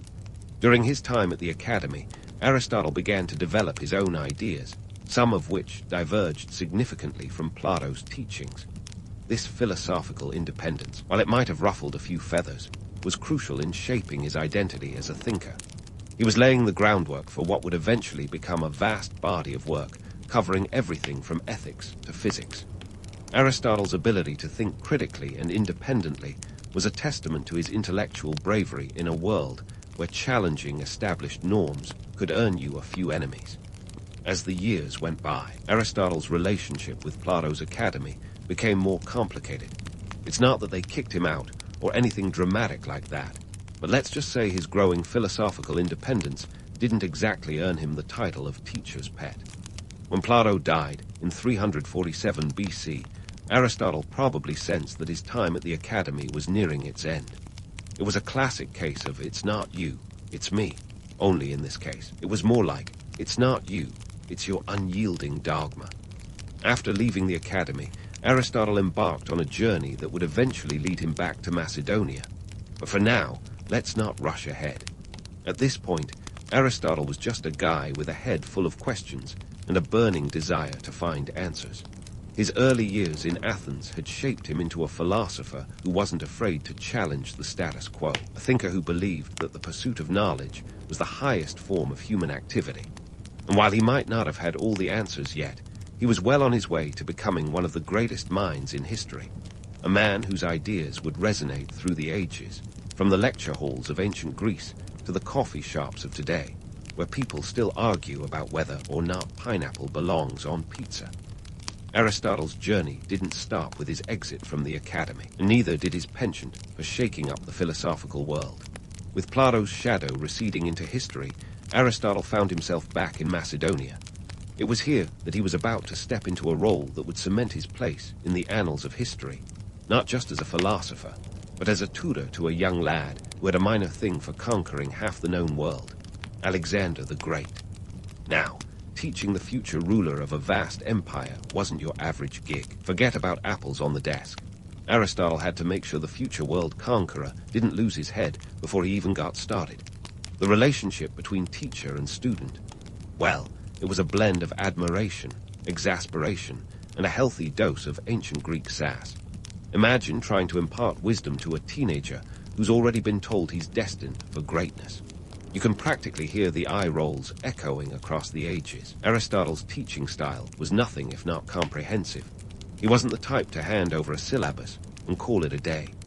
Instead, he took Alexander under his wing and introduced him to everything from philosophy to politics, ethics to zoology. This wasn't just about cramming facts into the young prince's head. Aristotle wanted to cultivate a ruler who understood the complexities of human nature and governance. He was basically trying to mold a philosopher king. Plato would have been proud, if not a tad envious. And speaking of envy, let's not forget the economic context of this little educational endeavor. Teaching a future king wasn't just a noble pursuit. It was also a gig that paid the bills. Running a school in ancient Greece wasn't exactly a path to riches. You needed patrons, students, and occasionally the favor of the gods. While Aristotle wasn't scraping by, the economic realities of running a philosophical institution were ever present. He had to make sure his teachings attracted enough interest and enough drachmas to keep the doors open. After his stint in Macedonia, Aristotle made his way back to Athens, where he founded the Lyceum in 335 BC. Now, if you're picturing a serene campus with ivy-covered walls, think again. The Lyceum was more of a sprawling intellectual playground. Aristotle's school wasn't about lofty ideals alone. It was a place where the practical met the philosophical. And Aristotle didn't just talk the talk. He walked the walk, often quite literally, as he was known for teaching while strolling through the grounds. This earned his followers the nickname peripatetics, from the Greek word for walking around, which is a fancy way of saying they were the original walking and talking multitaskers. The Lyceum was a buzzing hive of activity, a place where students could explore a dizzying array of subjects. Aristotle's obsession with categorizing everything, literally everything, turned the Lyceum into a cauldron of knowledge. His writings covered topics as varied as metaphysics, ethics, politics, biology, and even theater. If you could name it, Aristotle probably wrote about it. His love for classification was so all-consuming that if the guy had lived today, you'd find him on a reality show about decluttering. Let's talk about those writings for a second. Aristotle's works weren't just dusty tomes filled with cryptic wisdom. They were practical, engaging, and sometimes even humorous. He managed to tackle complex subjects with a clarity that made them accessible to anyone willing to listen. His Nicomachean Ethics, named after his son, explored the idea of virtue as a balance between extremes. Imagine trying to explain to a bunch of toga-wearing Greeks that happiness is more about moderation than excess, and you'll get a sense of the challenge Aristotle faced. But it wasn't all intellectual harmony. Running the Lyceum had its challenges. The economic landscape of Athens wasn't exactly stable, and the city's political climate could be as unpredictable as the weather. Aristotle had to navigate a world where philosophical trends could shift like the tides, and funding was as reliable as a wax tablet in a rainstorm. Yet despite these hurdles, the Lyceum thrived, attracting students from across the Greek world. Now, back to the dynamic duo of Aristotle and Alexander. Their relationship wasn't just about the transfer of knowledge. It was a complex dance of influence and respect, with a dash of humor thrown in for good measure. Alexander, for all his military prowess, had a keen intellect and a thirst for knowledge. Aristotle, on the other hand, saw in his student the potential to change the world, not through conquest alone, but through enlightened leadership. Their correspondence, though largely lost to history, hints at a bond that was as much about friendship as it was about education. Aristotle didn't shy away from challenging Alexander's ideas, and Alexander, in turn, pushed back when he felt it necessary. It was a relationship that could have easily been a disaster, but instead, it became a testament to the power of dialogue and mutual respect. Yet, let's not romanticize it too much. Aristotle was still dealing with a young man with aspirations of godhood. Keeping Alexander grounded was a bit like trying to keep a bonfire from getting out of control with a garden hose. There were times when Aristotle's advice probably went in one ear and out the other, especially when Alexander was off planning his next military campaign. But the seeds of wisdom had been planted, even if they didn't always sprout in the ways Aristotle might have hoped. In the end, Aristotle's middle years were a blend of triumphs and trials. He'd managed to establish a school that was a beacon of knowledge in a world often clouded by chaos. He taught a future legend, imparting lessons that would echo through history. Yet, he was also a man who had to contend with the economic and political realities of his time, navigating challenges that would have daunted even the most steadfast philosopher. As we leave this chapter of Aristotle's life, it's clear that his journey was far from over. The Lyceum would continue to flourish, and the legacy of his teachings would ripple across the centuries. Aristotle was a thinker who didn't just ponder the world. He engaged with it, dissecting its mysteries with a blend of curiosity and practicality that remains unmatched. And as we look to the next part of his story, one thing is certain. Aristotle's quest for knowledge was a marathon, not a sprint, and he was just getting started. But before we dig into Aristotle's deep dive into the philosophical swimming pool, let's clear the air about his supposed infallibility. Spoiler alert, he wasn't a demigod of wisdom. For instance, his theory of spontaneous generation, the idea that life could emerge from non-living matter without any parental assistance, was a doozy. Picture Aristotle confidently sketching diagrams of maggots popping out of decaying meat, like some ancient Greek version of a horror flick. This belief held sway for centuries, right up until Louis Pasteur had a hold my ale moment in the 19th century and scientifically debunked it. But let's not be too harsh on Aristotle. He was a product of his time, and back then, the scientific method was about as developed as a toddler's vocabulary. Now, onto his more enduring contributions, like metaphysics. Aristotle's take on metaphysics was all about figuring out the first causes of things, or as he put it, the why are we here, of philosophy. Unlike his teacher Plato, who was busy doodling ideal forms in the clouds, Aristotle thought we should start with what's right in front of us. His work, Metaphysics, is basically a manual on being curious about everything and anything. It's the intellectual equivalent of those clickbait articles that promise to blow your mind with 10 things you didn't know about the universe. Then there's ethics, where Aristotle really hit his stride. His Nicomachean Ethics is like the original self-help book, minus the cheesy motivational quotes. He introduced the concept of the golden mean, which is just a fancy way of saying everything in moderation. Aristotle figured that if you find the balance between excess and deficiency, you're living your best life. So, if you're debating whether to binge-watch that new series, Aristotle would probably suggest pacing yourself, lest you become a couch philosopher. Logic was another domain where Aristotle laid the groundwork. He developed the syllogism, a form of reasoning that's basically the ancestor of every logical argument you've ever had. You know, the ones that start with all humans are mortal and end with, therefore, I need more coffee. It's like Aristotle handed us the keys to rational thinking, which is pretty handy when you're trying to convince someone that pineapple really does belong on pizza. But let's not gloss over Aristotle's blind spots. Beyond the spontaneous generation mishap, he had some other theories that didn't age well. For instance, he firmly believed that heavier objects fall faster than lighter ones. It took a guy named Galileo and a leaning tower in Pisa to set that record straight. And Aristotle's views on women, let's just say they were about as progressive as a broken chariot. He considered them to be incomplete men, which is a view that would earn him a swift cancelling in today's Twitterverse. Speaking of today's world, can you imagine Aristotle navigating our digital landscape? He'd probably have a field day analyzing the ethics of social media or the metaphysics of virtual reality. Picture him trying to untangle the logic behind TikTok trends or the moral implications of AI. Aristotle in the age of the internet would be like a kid in a philosophical candy store, though he might find the rampant misinformation a tad overwhelming. Despite the occasional misstep, Aristotle's impact on science and philosophy is undeniable. His writings laid the foundation for countless fields of study and influenced thinkers from Aquinas to Descartes.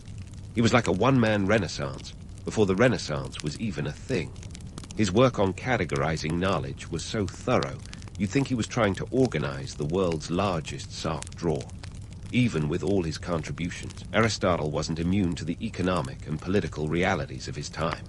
Running the Lyceum required funding, and the political climate in Athens could be as volatile as a Greek tragedy.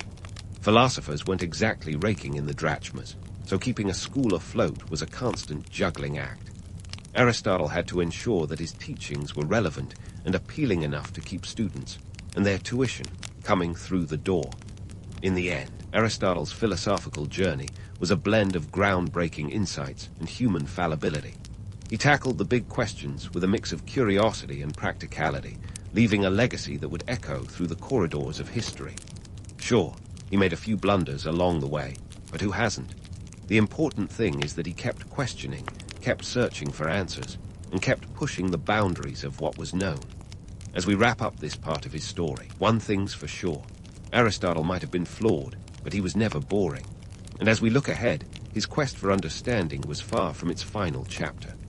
As Aristotle's philosophical journey pressed on, it was clear he wasn't just adding footnotes to history, but writing entire chapters. His later years, though, would be less about the grand halls of the Lyceum and more about dodging the political shrapnel flying around Athens. You see, Athens wasn't just the love child of art and democracy. It was also a political minefield, and Aristotle found himself navigating its labyrinthine corridors. First, let's set the scene. It's 323 BC, and Alexander the Great, Aristotle's star pupil, has just clerked out of the mortal realm at the ripe old age of 32. His sudden departure left a power vacuum that could suck the air out of a symposium faster than you could say Hellenistic Empire. Athens, ever the drama queen, seized the moment to throw off Macedonian influence, sparking the Lamian War against the Macedonian regency. For Aristotle, this was akin to being caught in the middle of a family feud where everyone's armed. and the stakes are a tad higher than who gets to carve the Thanksgiving turkey. Aristotle, with his Macedonian connections, was about as popular as a lead liar at a toga party. His ties to the Macedonian court suddenly became a liability rather than an asset. It's a bit like being the roadie for a rock band that's just broken up. You're left holding the amps while everyone else is busy picking sides. The Athenians, in their fervor to rid themselves of Macedonian influence, began to eye Aristotle with suspicion. And let's be honest, in a city where philosophical debates could get you into trouble, having any ties to the recently departed Alexander was like wearing a kick-me sign in a gladiator arena. So, what's a philosopher to do when he sees the writing on the wall? Aristotle opted for a strategic retreat. He packed his philosophical toolkit and made a beeline for Chalcis in Euboea, a move that wasn't just about self-preservation, but also a wry nod to his hero Socrates. Aristotle is reputed to have said he wouldn't let Athens sin twice against philosophy, a reference to Socrates' execution. In other words, Aristotle was no martyr. He had no intention of becoming the latest philosophical casualty of Athenian politics. Once in Chalcis, Aristotle was more like a philosophical exile than a prisoner, finding refuge in a place that offered both safety and a semblance of peace. It's a bit like moving to the countryside after a lifetime in the city. Less chaos, more room for contemplation. Despite the upheaval, Aristotle didn't let political turmoil dull his intellectual curiosity. He continued to write and teach, proving that even in exile, a philosopher's work is never truly done. But let's not paint too idyllic a picture. These weren't the halcyon days of quiet reflection. Aristotle's health was failing, and his time in Chalcis was more like the last act of a play than an extended run. He died in 322 BC at the age of 62, a respectable age for the time, if not quite a full lifespan by today's standards. His passing marked the end of an era, but not the end of his influence. As they say, the show must go on, and Aristotle's ideas certainly did. Now, let's talk legacy. Aristotle's teachings didn't just evaporate into the ether with his departure. His students and followers, the Peripatetics, kept the intellectual fires burning at the Lyceum long after he was gone. Picture them as the philosophical equivalent of a rock band continuing to tour after the lead singers left the stage. They were determined to keep Aristotle's ideas alive, spreading his teachings across the Mediterranean and beyond. Aristotle's influence on future generations was like a philosophical relay race, with each thinker passing the baton to the next. His works laid the groundwork for countless areas of study, from biology to logic, ethics to politics. The breadth of his knowledge was staggering, and his insistence on empirical observation over abstract theorizing left an indelible mark on the scientific method. He was, in many ways, the original Renaissance man. Centuries before the Renaissance even thought about making an entrance. Let's not forget his impact on the next wave of philosophers. Among those who picked up Aristotle's torch was Theophrastus, his successor at the Lyceum. Theophrastus was no slouch himself, writing extensively on subjects like botany and ethics, and his works helped to cement the Lyceum as a beacon of learning. The seeds Aristotle planted flourished, giving rise to a rich tradition of inquiry that would eventually influence the likes of Thomas Aquinas and even René Descartes. They were all part of the philosophical family tree that Aristotle had helped to cultivate. And then there's the little matter of Aristotle's writings. You might think of them as the philosopher's mixtape, a collection of his greatest hits spanning a dizzying array of subjects. These works, comprising around 30 treatises, were preserved by scholars over the centuries, a testament to their enduring relevance. They weren't just relics of the past. They were living documents that continue to inspire new generations of thinkers. Aristotle's ideas survived not just through the written word, but through the very institutions he helped to shape. The Lyceum, though it eventually fell into decline, set a precedent for the kind of intellectual community that would later be realized in universities across the world. The notion of a place where knowledge could be pursued for its own sake, where ideas could be exchanged freely, owes much to Aristotle's vision. But let's not get too rosy about it. Aristotle's legacy wasn't all sunshine and wisdom. His ideas were often twisted and misinterpreted over the centuries, sometimes used to justify everything from dogmatic theology to questionable scientific practices. The history of Aristotle's influence is as much about misunderstanding as it is about enlightenment, a reminder that even the brightest minds can be misread by the light of later ages. And what about Aristotle's sense of humor, you ask? Well, even in the face of political upheaval and personal exile, it's clear he didn't lose his wit. His quip about Athens not sinning twice against philosophy shows a man who could see the absurdity in his own situation. He wasn't above making light of the chaos around him, a quality that perhaps helped him navigate the turbulent waters of his time. As we wrap up this act of Aristotle's life, it's evident that his influence was as multifaceted as his intellectual pursuits. He was a philosopher who not only asked the big questions, but also dared to confront the answers, however unpalatable they might be. His legacy is a testament to the power of inquiry, the importance of critical thinking, and the enduring value of a good quip in the face of adversity. But don't close the book just yet. There's more to explore in the final chapter of Aristotle's story. His ideas have traveled through time, influencing countless generations, and the echoes of his thoughts can still be heard in modern debates on ethics, politics, and science. As we continue to delve into the legacy of this remarkable thinker, we'll see how his quest for knowledge continues to resonate, challenging us to question, to learn, and to laugh, even when the world seems intent on throwing us curveballs. As we continue our deep dive into the legacy of Aristotle, let's address the elephant in the room, or should I say, the ancient Greek symposium. Aristotle, that intellectual titan, left a legacy that's both revered and riddled with misconceptions, a bit like a philosophical Rubik's Cube. It's time to unravel this paradox, one colorful side at a time. First up, the romanticized Aristotle, the man who supposedly had all the answers, the ancient Google before Google existed. While it's tempting to imagine him as a know-it-all sage, dishing out wisdom like Socratic candies, reality was a tad messier. Aristotle wasn't infallible. Sure, he was a pioneer, but he also made mistakes, big ones. Take his theory of spontaneous generation, which now sounds about as plausible as unicorn breeding. He believed that life could spring forth from non-life, like maggots appearing from rotting meat. Enter Louis Pasteur some 2,000 years later, who debunked this with a series of experiments, effectively telling Aristotle, nice try. But no. Then there's the notion that Aristotle's writings were immediately recognized as philosophical gold. In truth, his works were more like a treasure map that took centuries to decipher. After his death, Aristotle's writings didn't just sit around in neatly organized scrolls, waiting for the next scholar to pick them up. They were scattered, lost, and rediscovered, a bit like a philosophical scavenger hunt.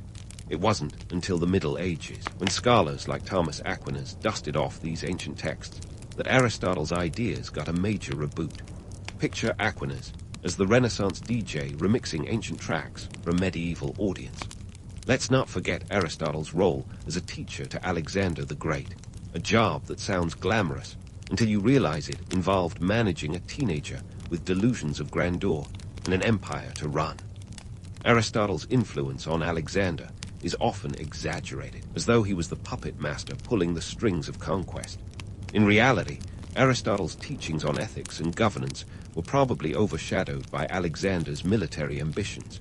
It's like trying to teach a lion table manners. Admirable, but not exactly effective when the lion's more interested in the hunt. Economically, Aristotle's life was no fairy tale either. Running the Lyceum wasn't a path to riches. It was a constant financial balancing act. Imagine trying to fund a school in ancient Athens, where political instability was the norm, and the economy was as unpredictable as a Greek tragedy. Aristotle had to ensure his teachings attracted enough students, and crucially, enough drachmas to keep the institution afloat.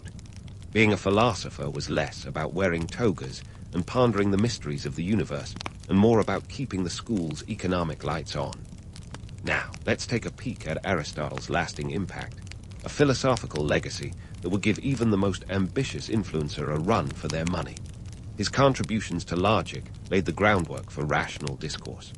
The syllogism, Aristotle's brainchild, is still foundational in logical reasoning today.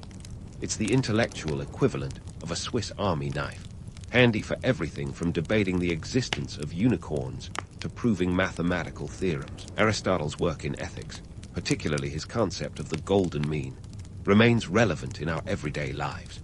This philosophy of moderation is a timeless antidote to excess, whether applied to binge-watching or balancing work and life. Aristotle's idea that virtue lies in the mean between two extremes is as applicable today as it was in ancient Greece, even if our modern dilemmas often involve deciding between one more episode or a decent night's sleep. His explorations in metaphysics, contemplating the nature of existence and reality, continue to spark intellectual curiosity. Aristotle asked the big questions. What is being? Why are we here? These aren't just musings for ivory towers. They're questions that resonate in the existential musings of anyone stuck in traffic or staring at the ceiling at 3 a.m. So, what can we glean from Aristotle's life and work as we navigate our own modern maze? For starters, his relentless curiosity is a reminder that the pursuit of knowledge is a journey, not a destination. Aristotle didn't just accept the world as it was. He questioned it, dissected it, and reassembled it in an attempt to understand its workings. In a world where information is abundant, but understanding is scarce, this Aristotelian spirit is more vital than ever. Moreover, Aristotle's legacy teaches us that wisdom involves embracing complexity and ambiguity. He didn't shy away from difficult questions or uncomfortable truths, a lesson that's particularly relevant in an age of sound bites and snap judgments. Aristotle's nuanced approach to philosophy reminds us that life's answers aren't always black and white. They're often a shade of gray that requires thoughtful consideration. Finally, let's tip our philosophical hats to Aristotle's sense of humor, his ability to find levity amidst the chaos of life. He wasn't above poking fun at his own predicaments, a trait that's both endearing and instructive. In a world that can sometimes feel overwhelming, a touch of humor can be the philosopher's stone that transforms leaden worries into lighter reflections. As we close the book on this chapter of Aristotle's legacy, let's carry forward his curiosity, his quest for understanding, and yes, his ability to chuckle at the absurdities of life. Whether you're tackling a modern-day conundrum or just figuring out if pineapple really belongs on pizza, channeling a bit of Aristotle's wisdom and wit might just be the key to navigating the complexities of the 21st century.